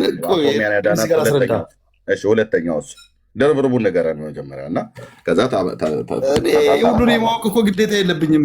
እኔ እኮ ምን አገባኝ? እኔ ዋና ኦርቶዶክስ ነኝ።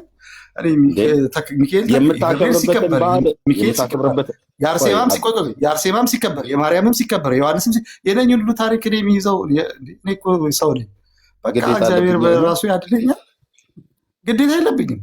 እኔ እንደዚህ እውቀት የሚካኤልን የገብርኤልን የማርያምን የአርሴማንን የምናምንን የምናምን የኢየሱስ ይህን ሁሉ ብራዘር እኔ እኮ በሂዳ ልጅ ነኝ። ገበሬ እርሻ እያረስኩኝ ኑሮ የኖርኩ ሰው ነኝ። የእነኝን ሁሉ ታሪክ የሚይዝበት ጉዳይ የለኝም። ይህን አላያስቅም ብሎ የሚኮነኝ አምላክ አለ ደግሞ የራሱ ጉዳይ። ድርብርብ በዓል ነው ብለህ እኮ ታዲያ አዳም ወንድማችን ድርብርብ የሰማሁት አንተ። ቆይ መጽሐፍ ሁሉ ሲያወራ ከእናትህ ማፀን ስትወጣ እኮ ኤርሚዬ እናትህ ወለደች። ከዛ የተወራውን እየሰማ እያደግ ከዛ መኖቀይ ከዛ ስዊዘርላንድ ሄድ ከዛ እግዚአብሔር ይመስገን ልጆች ወለድክ። በቃ ኑሮ ነው አይደለም የሚያስተምርክ። ከዛ ደግሞ መንጃ ፈቃድ ከዛ ደግሞ እዚሁ ቲክቶክ መጣ እያስተማርከን ነው። በቃ ህይወት እየመራች እኮ እየሄድክ ነው ኤርሚዬ። ከዛ ደግሞ ነገ ትልቅ ደረጃ ትደርሳለህ። ከዛ ኤርሚ ነገ ያረጃል፣ ደስ የሚል ሰው ይሆናል። በቃ ህይወት በሚቀጥል መንገድ ነው የምትቀጥለው። እንደ ሃይማኖትስ ግን ምንኛ ክርክር ነው። እንደ ሃይማኖት ኦርቶዶክሳዊ መሆንን ኦርቶዶክስ ሃይማኖትን የተከተልካት በእውቀት ነው ወይ ብዬ ብጠይቅም እንደው ብለህ የምትለው? እኔ በቃ ዝም ብሎ ኦርቶዶክስ መሆኔ ነው የምፈልገው። እውነት ለመናገር ጥሩ ጥያቄ ጠየቅኝ። በነገራችን ላይ ሙስሊሙም ጴንጤውም ያው ይወለዳል፣ ከየትም ይወለዳል። ከዛ ቤተሰቡ ሌላውን ተወው። አንተ ኦርቶዶክስ እምነት ተከታይነትህን የያዝከው ገብቶ ነው ወይ አምነህ ነው ወይ ተረድተህ ነው ወይ ብዬ ብልህ ምን ትለኛለህ? ምን አባቴ ይገባኛል። እኔማ ይኸውልህ የማውቀው ነገር የለም። ኖርኩ። ከዛ በኋላ ኦርቶዶክስ ነኝ አልኩኝ። ጴንጤዎች መጡ ሰበኩኝ። ኦኬ ትክክል ነው አልኩኝ። ከዛ ውጭ ሀገር መጣሁ። እድሜ ለቲክቶክ ስትከራከሩ ስሰማ እምነቴም ምን እንደሆነ ጴንጤ ምን ኦርቶዶክስ ሙስሊም በይሄ በቲክቶክ ነው። ከዛ በኋላ መጽሐፍ ቅዱስ ማንበብ ስጀምር መጽሐፍ ቅዱስ ራሱ አስጠላኝ። ከዛ ይህን ሁሉ ዚቪዛንኬማን አይገባኝም ብዬ ታውኩት። መጽሐፍ ቅዱስን ገዝቼ እንደምናንተ ስታወሩ ሰምቼ እስቲ እንደ ሰው ለአንብብ ብዬ መጽሐፍ ቅዱስ ገዛው። ይሄ ዝባዝንኬ አይገባኝም አልክ አይደል? መጽሐፍ ቅዱስ ሊገባኝ አልቻለም መጽሐፍ ቅዱስ ራሱ። ከዛ አስቀመጥኩትና አይን እግዚአብሔር ነፍሴን ተቀበል፣ መቼም አንተ የፈጠርከውን ነፍስ በእውቀት እግዚአብሔር አይገኝም በየዋህነት ነው ሲባል ሲያስተምሩ ድሮ ልጅ ሆኜ ይሰማል። እግዚአብሔር በየዋህነት ነው። አብርሃም እኮ በእውቀቱ አይደለም እግዚአብሔር ከበረሃ የጠራው ተብዬ በየዋህነት እየኖርኩ ነው። ጥፋቱ እንግዲህ እኔ ጋር ትሆነ ነው ያላቅም። ስለዚህ ሰኔ 12 በምን ምክንያት እንደሚከበር አታውቅም። ድርብርብ ነው አልከኝ እንጂ አፎሚያን ብቻ ነው ይከበር አይከበር። እኔ ቢከበርም ችግር የለብኝም፣ ባይከበርም ችግር የለብኝም። እኔ ሚካኤል አሁን ለምሳሌ ሚካኤል እኔ ታቦቴ አይደለም አይደለ? ሚካኤል ራሱ ግን እሺ፣ ሜላይ አንዴ እመጣለሁ። አውራው አዳም። እሺ አዳም እንዴት ነህ? ደህና ነው።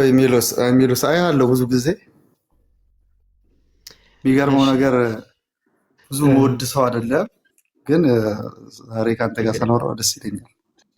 ያው ኦርቶዶክስ አይደለ እውነቱ መናገር አለብኝ፣ ግን ከእውቀት አይደለም። ግን ያው ሴረኛ እንደሆንክ እንዲሁ በመንፈሴ ይነግረኛል።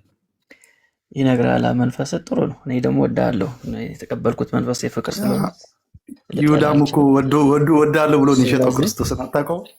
ይሁዳ ወዳለሁ ብሎ እኮ ነው ስሙ የሸጠው አይደል? አዎ ሰው ወዳለ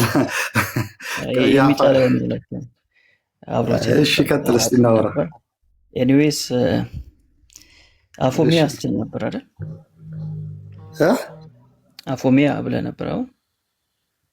አዎ ያው ሲባል አላነበብኩም፣ ሲባል ሰምቻለሁ። አፎሚያ ሲባል እንጂ ታሪኩን አታውቅም። አዎ ግን ቆይ ሚካኤል አያድንም ነው አሁን? እኔ ቆይ በአያድን ለራሱ ጉዳይ ነው ሚካኤል። ቆይ አሁን አዳን አላደነ ከሚካኤል ጋር ምን ያገናኛል? እኔ እኮ አንድ የማይገባኝ ነገር አንድ ነገር አለ። ሚሉስ ሚካኤል ኦፍኮርስ ለምን መሰለህ? ሚካኤል መልአክ ነው አይደለ? መልአክ ነው፣ የታዘዘውን ያደርጋል በእግዚአብሔር መንፈስ ቅዱስ። እኛ ሚካኤል ያድናችኋል፣ ሚካኤል ህይወታችሁ ነው፣ ሚካኤል ማርያም ህይወታችሁ ናት፣ ዮሐንስ መጥምቀ ዮሐንስ ትሄዳችሁ ምናምን ታልሳማችሁ ዮሐንስ መንግሥተ ሰማያት ያስቀራችኋል የሚባል ትምህርት በኦርቶዶክስ አልሰማሁም። ስጋዬን ደሜን የበላ የዘላለም ህይወት አለው፣ በልጁ ያመነ የዘላለም ህይወት አለው ተብለን የተማርነው ማለት አንተ አልሰማህም ማለት የለም ማለት አይደለም። ለምሳሌ አልሰማህም አይደለም። እኔ ቤተክርስቲያን ብዙ ጸበል ሁሉ ሄጃለሁ። እኔ የተማርኩት ለምሳሌ ድርሳነ ሚካኤልን አንብበው ታውቃለህ? ወዳጅ ድርሳነ ሚካኤልን አንብበው ታውቃለህ? ምን አገባኝ ስለ ድርሳነ ሚካኤል ምን አገባኝ? አሁን ሰኔ 12 ወዳጅ ሰኔ 12 የሚካኤል ዓመታዊ ክብረ በዓል ነው የሚለውን ከየት ነው ያገኘው? ከድርሳነ ሚካኤል እግዚአብሔር ክርስቶስ ያከበሩኝን አከብራለሁ እንዳለ። ለምን ታከብራለህ አላልኩም። አዳም ጥያቄው መጀመሪያ ተረዳ። ለምን ታከብራለህ አላልኩም። ከየት ነው ያገኘው ይህንን ሀሳብ ነው ያልኩህ። እሺ በጣም ጥሩ። ይኸውልህ ቅድም መነሻና ሚሉስዬ ሚሉት እንደሚመጀመር መነሻ ብያለሁ። እኛ መጽሐፍ ቅዱሳውያን ነን እንጂ መጽሐፍ ቅዱስ ብቻ አይደለም፣ መጽሐፍ ቅዱስ ብቻ ብለን ምናምን አይደለም። ያ ማለት መጽሐፍ ቅዱስ ራሱ ከትውፊት በታች ነው ብለን ከቤተክርስቲያን በታች ነው ብለን ታመንን።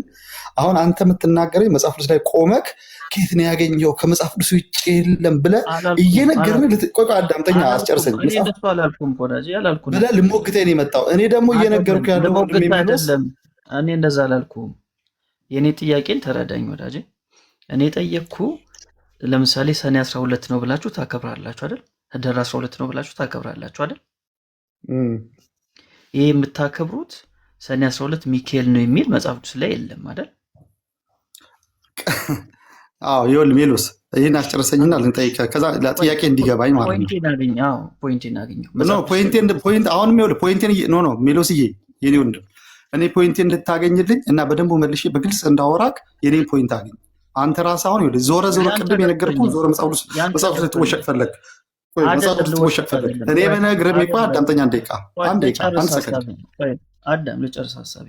ጥያቄው እኮ የኔ ነው። የኔ ጥያቄ ሳይገባ ትክክለኛ መልስን አሰጠኝም። ስለዚህ ይሄ ሰኔ 12 ህዳር 12 የሚለው መጽሐፍ ቅዱስ ላይ የለም። ጥያቄ ለምን የለም አይደለም። የኔ ጥያቄ ሰኔ 12 ብላችሁ ስታከብሩ ይህን ታሪክ ያገኛችሁት ከድርሳነ ሚካኤል ነው። ምክንያቱም እናንተ መጽሐፍ ቅዱስ ብቻ ብላችሁ አታምኑ፣ ሌሎች መጽሐፍቶችን ትቀበላላችሁ፣ የሃይማኖታችሁ ልምምድ ታደርጋላችሁ አይደል? አዎ እኛ ብቻ ሳንሆን ሌላ መጽሐፍ አይደለም ትውፊት ነው። ሌላ መጽሐፍ በሚለው አትወሸቅ። እኛ የምናደርገው ትውፊት ነው። ትውፊት ማለት መጽሐፍ ቅዱስን በትውፊት ያገኘ ነው ብለን ስለምናምን፣ እናንተ ምናልባት መጽሐፍ ቅዱስን ከሰማይ ወረደ ብላችሁ ልታምኑ፣ እኛ ግን በትውፊት ነው እኮ። ከዛ ውስጥ አንዱ መጽሐፍ ነው አይደል? ከትውፊት ውስጥ አንዱ ደግሞ ድርሳነ ሚካኤል የሚባል መጽሐፍ አላችሁ።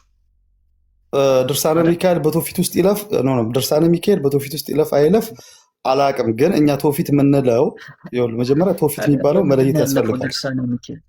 በምንድን ነው ያለፈው ድርሳነ ሚካኤል? በጣም ጥሩ ነው። ድርሳነ ሚካኤል ወይ ደግሞ ታምራት ብለን ስናስብ ድርሳነ ሚካኤል እሱ የእናንተ ነው። እሱን አይደለም አሁን ያሰብ ዋናው ነው። ታች ወርዶ እንደ መንደርተኛ ሴት ታች ወርዶ መልከስከስ አልፈልግም። እንደዛ አይደለም አሁን እኔ መናገር የምፈልገው አስኳሩ ነው። ድርሳነ ሚካኤልን ማን ጻፈውን ያልኩ ቤተክርስቲያኒቷ ማን ጻፈው? አሁን እታች ወርደ መንከባለል ስለምትፈልግ ነው ሜሎስ። አንተ እኮ ሜሎስ ታውቃለህ እኮ በደንብ ታውቃለህ፣ ግን እታች ወርደ መንደባለል ትፈልጋለህ። ችግሩ እሱ ነው። እኔ ልንገርህ አትንገረኝ፣ ምን ያደርግልኛል? አትንገረኝ፣ ምን ያደርግልኛል? ቆይ ተረጋጋ፣ እነግርሃለሁ። በደንብ አድርጌ ነው የምነግርህ። ድርሳነ ሚካኤል ቤተክርስቲያኒቷ ሐዋርያው ወዳጄ ተረጋጋ። አይ ነው እንደጠጣ አውቃለሁ፣ ራስህ ተናግረሃል፣ ግን ተረጋጋ። ትንሽ ተረጋግተህ ለማውራት ሞክር። እኔ መጀመሪያ አዳምጠኝና ልረጋጋና እናውራ። ማን እንደጻፈው ልንገርህ። ቆይ መጀመሪያ ማን እንደጻፈው ልንገርህ፣ ከዛ ተራ ነው ልክስክስን ያልከውን ቤተክርስቲያንን ማን እንደሆነ እንዳልክ ልንገርህ። ኦርቶዶክስ ቤተክርስቲያን ይህን መጽሐፍ የጻፈው ሐዋርያው ዮሐንስ ነው ብላ ነው የምታምነው። ሐዋርያው ዮሐንስ ጻፈው፣ በኋላ መጽሐፉ ጠፍቶ ነበር፣ የእስክንድርያው ጳጳስ ድጋሚ ጻፈው ብላ ነው የምታምነው። ስለዚህ ቤተክርስቲያኒቷ ሐዋርያው ዮሐንስ ነው የጻፈው ብላ የምታምነውን ድርሳነ ሚካኤል ማን ጻፈው ስለ አንተ ወደ ስድብ መጣ ማለት ነው። ስለዚህ ሐዋርያው ዮሐንስ እንግዲህ እኛ የምናውቀው ሐዋርያው ዮሐንስ ወንጌልን የጻፈልን ነው፣ መልእክታትን የጻፈልን ነው። ኦርቶዶክስ ደግሞ ከዚህም ውጭ ድርሳነ ሚካኤልን ጽፎልኛል ብላ ታምናለች። ስለዚህ ይህን ሀሳብ ትቀበላለህ? ሜሎስዬ እኔ እንኳን ሐዋርያው ዮሐንስ ለምን ጳውሎስ አይጽፈው?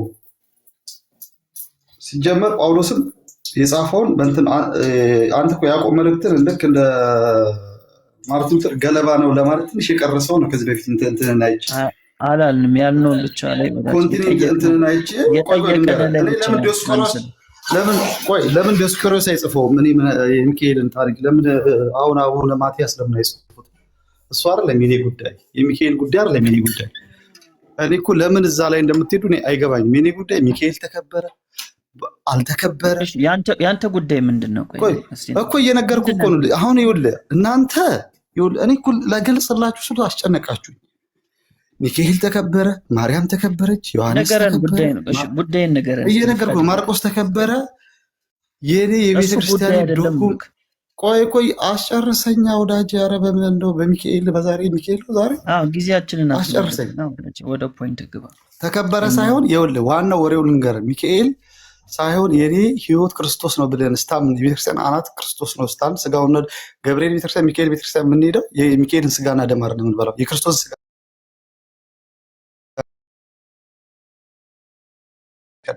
ስለዚህ እኛን ያሰባሰበን ክርስቶስ እንጂ ሚካኤል አይደለም። እኛን ያሰባሰበን ኢየሱስ እንጂ ማርያም አይደለችም። እኛ ማርያም የምናውቃት በክርስቶስ ታሪክ ነው። እኛ ዮሐንስ የምናውቀው በክርስቶስ ውስጥ ነው። ክርስቶስ ከሌለ ሚካኤልም ገብርኤልም አናውቃቸውም።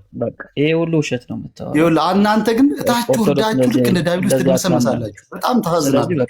በቃ ጊዜ ሰጥቼ ሰምቻለሁ። ምንም የረባ ነገር አልነገረም። እውነቱን ያጣጥላል ሴጣን እንደናንተ። ኧረ ተረጋጋ ወዳጅ ተረጋጋ። ትንሽ ለመረጋጋት ሞክር። እውነት ጊዜ ሰጠው። ከርዕሱ ራሱ ወጥተህ እንድታወራ ጊዜ ሰጠው። ሰማኝ። ኧረ እባክህ ወዳጄ፣ ኧረ ተው ተው። ስንት ቢራ ነው የጠጣው? አንድ ነበርኩ ያልኩህ ቅድም።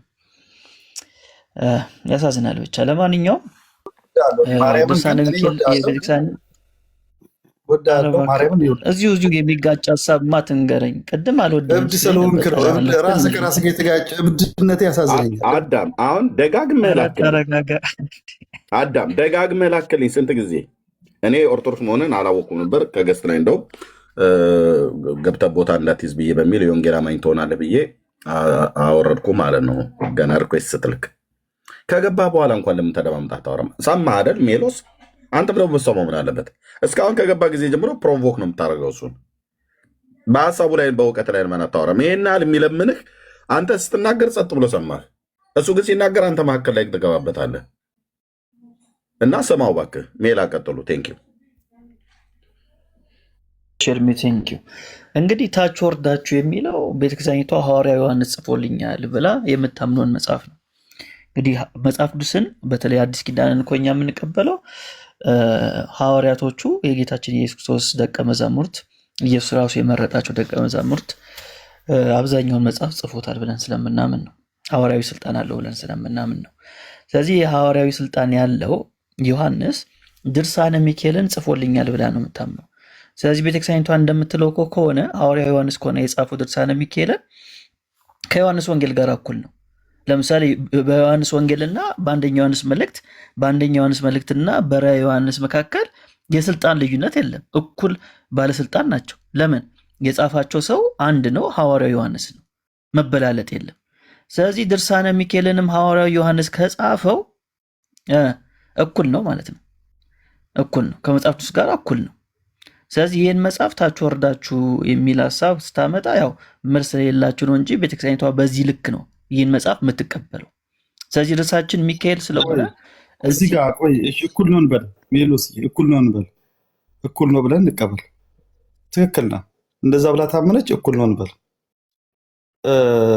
እዚህ ጋር አንድ ጥያቄ አለኝ። ትክክል፣ ጥሩ ጥያቄ ነው። እንደዛ ብላ የምታመን ከሆነ እኩል ነው ታለች። ስለዚህ ድርሳነ ሚካኤልም ከመጽሐፍ ቅዱስ እኩል መገምገማ። ኤርሚ ቅድም በነገራችን የተናገርከው ነገር ጥሩ ነው፣ ተቀብያለሁ። ነገር ግን እኩል ነው ታለን ቤተክርስቲያን በቤተክርስቲያን ታሪክ ውስጥ ይሄ ድርሳነ ሚካኤል ታለ እኩል ነው ታለች፣ እኩል ነው ነው ብሎ መቀበል ያለብን። ስለዚህ መጽሐፍ ቅዱስን የሰጠችን ቤተክርስቲያን ናት ነው። እንደ ቁርአን ከአላህ በሰማይ ወረደ ምናምን በጅብሪል በኩል አላለም። እኩል ነው ታለ እንቀበላለን። ድርሳነ ሚካኤል ውስጡ ችግር አለው፣ እኩል ነው ተተቀበልን፣ ውስጡ ችግር አለው። እንዲህ ሲነበብ አስጨርሰኛ ይሄ ተሆነ ይሄ መጋጨት ጉዳይ አለ ከመጽሐፍ ቅዱስ ጋር። ድርሳነ ሚካኤልን ስናነበው እኩል ተሆነ መጽሐፍ ቅዱስ አይጋጭም፣ እርስ በራሱ የሚፈታታ ነው። አንዱ ለአንዱ የሚደግፍ እንጂ በምላት የምንረዳው እንጂ የሚጋጭ አይደለም። ግን ድርሳነ ሚካኤል ከመጽሐፍ ቅዱስ ጋር ይጋጫል የሚል አስተሳሰብ አይዲዮሎጂ ታለቅ። እሱ እኛ በጣም ጥሩ ነው ይሄ። ያንን ደግሞ አንተና ታድሶና ሙሉ ወንጌል ቢጋጭ ተለያይቶ ነው የሚቀርብ። እኛ ኦርቶዶክሳውያንና ካቶሊካውያን ግን ብንጋጭ አንድ ጥቅስ ላይ ባንስማማ የድርሳነ ሚካኤልና ዮሐንስ ወንጌል ቢጋጭብን ትውፊት አለን። አባቶች ደግሞ ለሐዋርያቶች የቀረቡ ናቸው። አዳምጠኝ፣ ለሐዋርያቶች የቀረቡ ናቸው። ዛሬ ካልተስማማን እንለያያለን እኛ ኦርቶዶክሶች። አሁን ሀሳቤን ላስቀምጥ። መሀል ገብተብኝ ነው በነገራችን ላይ እኮ ዝም ያልኩ አይደል? ስለዚህ ሰማው። አዎ እያወራሁ እኮ ነው። አሁንም መሀል የገባብኝ አይደል? ግን ሰማው። ስለዚህ ሰማኝ። አንድ ጥያቄ ልጠይቅና እስቲ ህሊና እንዳለው ሰው መለሰልኝ። ቅዱስ ሚካኤል ታላቅ መልአክ ነው አይደል? የመላእክት አለቃ ነው። ታላቅ የሚባል የለም። ታላቅ ታናሽ የሚባል መላእክት የለም። የመላእክት አለቃ ማለት ስልጣኑ ነው ማለት ስልጣኑ ታላቅ ስልጣን ያለው የመላእክት አለቃ ነው። አዎ ይሄ የመላእክት አለቃ ቅዱስ ሚካኤል ድብብቆሽ ይጫወታል ብለህ ታስባለህ? እኔ በታሪኬ መላእክት ሳጥናኤል ብቻ ድብብቆሽ ተጫወቱ። ያው የእጁን ያገኘ ነው። ከዛ በተረፈ መላእክቶች በመጽሐፍ ቅዱስ ታሪክ ድብብቆሽ የተጫወቱ መላእክቶች የሉ። ሚካኤል ድብብቆሽ ይጫወታል ብለህ ታስባለህ ወይ ከአጋንንት ጋር? እንዴት ድብብቆሽ ሊጫወት? አጋንንትን የሚቀጠቅጥ በእግዚአብሔር ኃይል የሚኖር እግዚአብሔርን የሚያከብር ታላቅ መልአክ እንደሆነ የእግዚአብሔርን ፊት የሚያይ መልአክ እንደሆነ ነው የማውቀው እንጂ ከአጋንንት ጋር ድብብቆሽ ሊጫወት አይችልም ማለት ነው። አይችልም በታምር። እሺ ድርሳነ ሚካኤል ግን አንተ መላእክት እንደሆነ ታምናለህ? ቆይ ሚካኤል መላእክት እንደሆነ ታምናለህ? ድብብቆሽ እንደተጫወተ ባሳይ ምን ትላለህ? ቆይ አንተ መጀመሪያ ቅዱስ ሚካኤል የመላእክት አለቃ እንደሆነ ታምናለህ? አዎ አምናለሁ። አሁን ወደ ጥያቄ ታምናለህ? ኦኬ ታምን ካሁን ቀጥል። መለስኩልህ። ሚካኤል ከአጋንንት ጋራ ድብብቆሽ እንደተጫወተ ባሳይ ምን ትላለህ? መጽሐፉን ስላላነበብኩት፣ ሁለተኛ አንተን ስለማላምንክ እውቀቱ አሁን መጽሐፉን አንብቤው ቢሆን ድርሳነ ሚካኤልን አልቀበልም ብላል። መጽሐፉን አንብቤው ቢሆን እስቲ ጥቅሱን ንገረኝና አነበውና አባቶችን ጠይቃለሁኝ፣ ቤተክርስቲያኒት እንደፈታችሁ ጠይቃለሁ። ከዛ ግን እንዳልተረዳሁት አልፈልግም ነው የምለው። እዚህ ላለው ሰው ላሳይ በቃ። እናንተ እኮ ብዙ ጊዜ ተዋሻላችሁ ታውቃለህ፣ ውሸታሞች ናቸው። ለሚካኤል የሚሳነው ነገር አለ ብለህ ታስባለህ? ኧረ መዓት የሚሳነው ነገር አለ፣ መዓት የሚሳነው ነገር አለ። የሚሳነው ነገር የሌለው ክርስቶስ ብቻ ነው። እኛ ቤተክርስቲያናችን ያስተማረችን እግዚአብሔር አዞት ማድረግ የማይችለው ነገር አለ። ኦኬ እሺ፣ እግዚአብሔር ታዘዘው የእግዚአብሔር መንፈስ ይመራዋል። ከዛ በተረፈ ግን መላእክት ይኸውልህ ሳጥናኤል ሲሳሳት አይተናል። የመላእክት አለቃ ሆኑ መላእክት። እኛ ከእግዚአብሔር በስተቀር ክርስቶስ በስተቀር ማይሳሳት ማንም የለም። እግዚአብሔር አዞት ነው ያልኩህ። እየሰማኝ አሰማኝም እኮ እግዚአብሔር ታዘዘውማ ይሳሳታል። እግዚአብሔር አዞት ለምን እንደሚሳሳት ታውቃለህ? በቤተክርስቲያናችን ትምህርት ሰው የራሱ ፍቃድ ስላለው የሚያቅተው ነገር የለም። እግዚአብሔር አዞ ግን የሱ ፍቃዱን ተሳተ እሱ በቃ እኔ ላሳይ እንትን ነው ጽሁፉን ላሳይ። በቃ ችግር የለው። አይ ጥያቄውን ጠይቅኝ።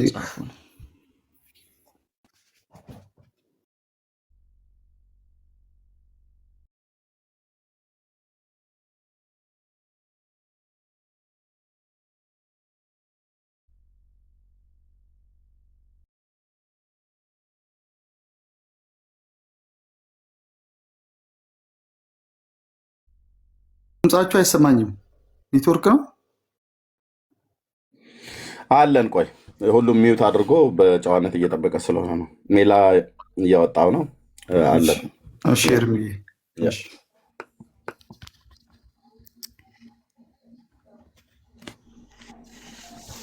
እሺ በደምብ ተከታተሉኝ። እሺ መጀመሪያ ያሳየን ኤርሚ መጽሐፉን አታሳየን። ላሳያችሁ ነው።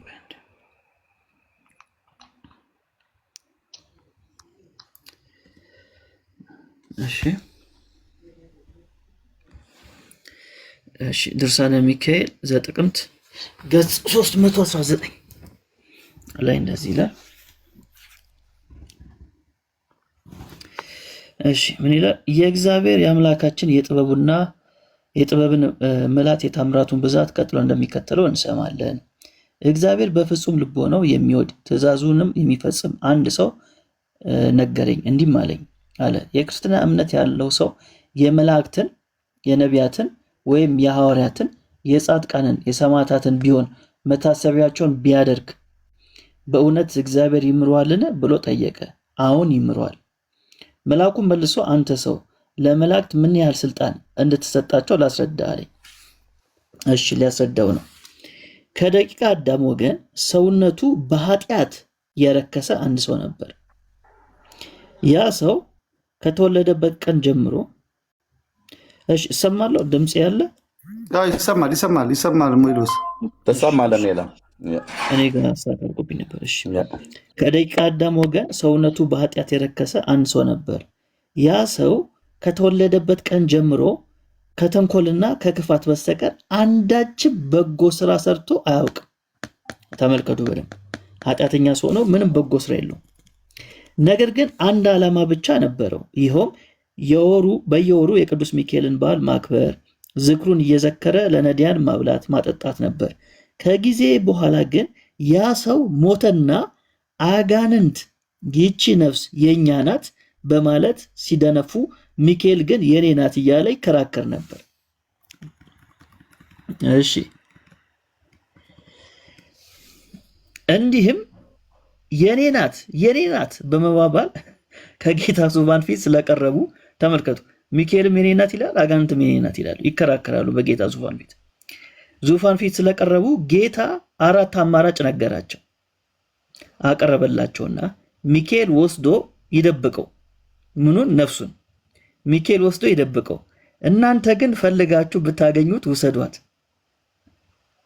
ወይም እናንተ ወስዳችሁ ሸሽጓትና ሚካኤል ፈልጎ ካገኘው ይውሰደው፣ ከነዚያም አንዳቸውን ምረጡ አላቸው። እነሱ ግን ሚካኤል ወስዶ ከመንበረ መለኮት ቢሸሽገው ምን ለማድረግ እንችላለን እያሉ በሐሳብ ጭንቅ ተዋጡ። እነዚህ ነማን ናቸው? አጋንንት ናቸው። እግዚአብሔር ምን አለ? ሚካኤል ወይም ይደብቃት ወይም እናንተ ያችን ነፍስ ደብቋት። እዚህ ጋር እያብራራን እንሂድ። በጣም ጥሩ ነው ያነበብከው። ቆይ እዚህ ጋር ቆሞ ነው አረ ነጥብ ስላለ ቆይ ከዛ ሰው እንዲገባው ነው ሲበዛ ሜዶስዬ ይጨርሰው ሀሳቡን ይጨርሰው። አዳም ያንብበውና ከዛ ሀሳቡ ላይ በደንብ ትሄድበታለህ። ይጨርሰው ሀሳቡን።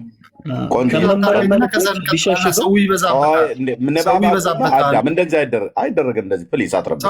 ይህን እየፈታ እንሄዳለን። ቀጥሎ እንሄዳለን። ንባቡ ይለቅ። በመጀመሪያ ኤርሚ ይበዛብኛል። ይህን ሁሉ እንዴት ነው የሚይዘው? የለም ተፈቷል።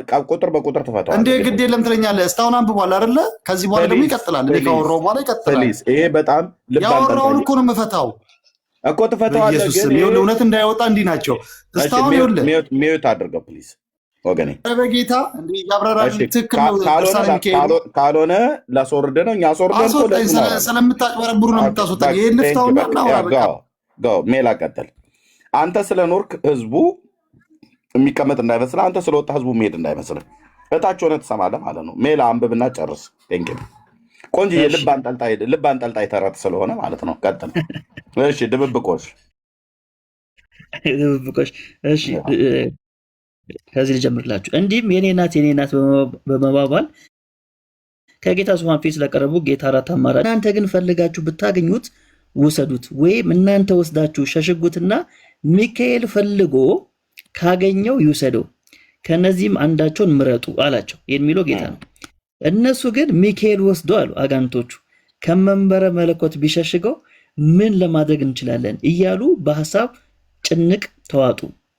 ከብዙ የሐሳብ መለዋወጥ በኋላ እኔ እኮ ያስቀኛል። ጌታ ፊት ሆኖ ነው እኮ ነው የሚያስቡት አጋንንቶች። ኦርቶዶክስ ጥንታዊ ተረታዊት ቤተክርስቲያን። እሺ ከብዙ ሐሳብ መለዋወጥ በኋላ እኛ እንሰውረዋለን እንሸሽገዋለን ብሎ ያን ሰው እመቃት አውርዶ የገሃነመ እሳት አዝዋሪት ባለበት ጥልቅ ባህር ውስጥ ደበቁት፣ ወረወሩትና እንግዲህ ሚካኤል ፈልጎ ያገኘው ተባባሉ። ከዚህም በኋላ ቅዱስ ሚካኤል እነዚያን አጋንንት ቆይ ይህን ከማንበብ በፊት ልጠይቃችሁ፣ ታች ያላችሁ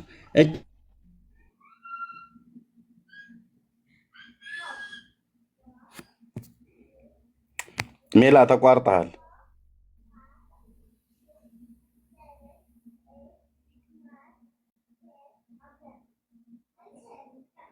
አላችሁ ወገኖች?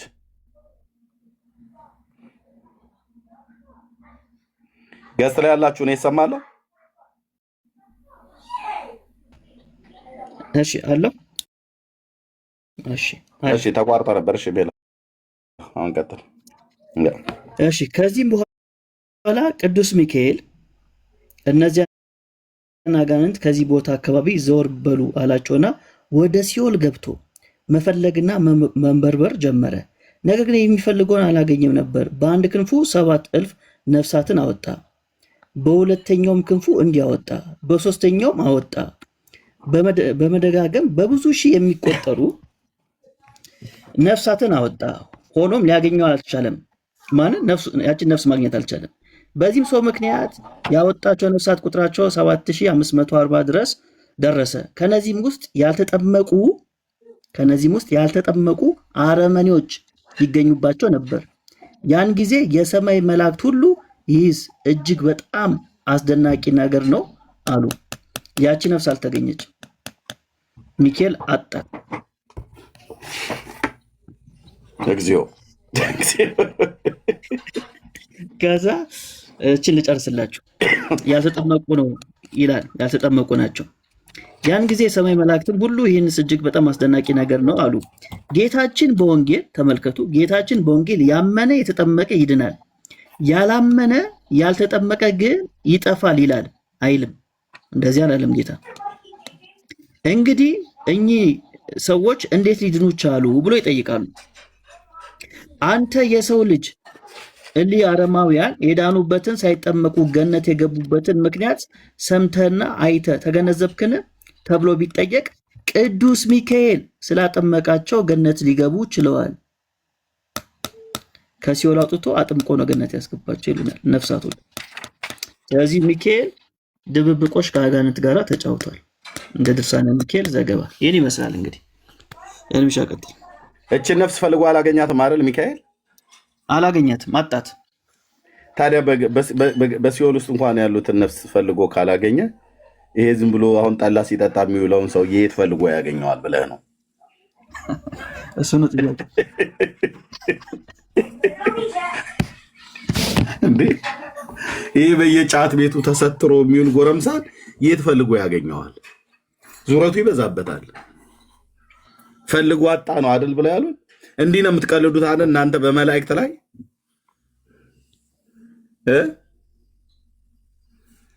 ኦርቶዶክስ ጥንታዊት ተረታዊት ቤተክርስቲያን እንደዚህ አይነት ተረት ማለት ነው።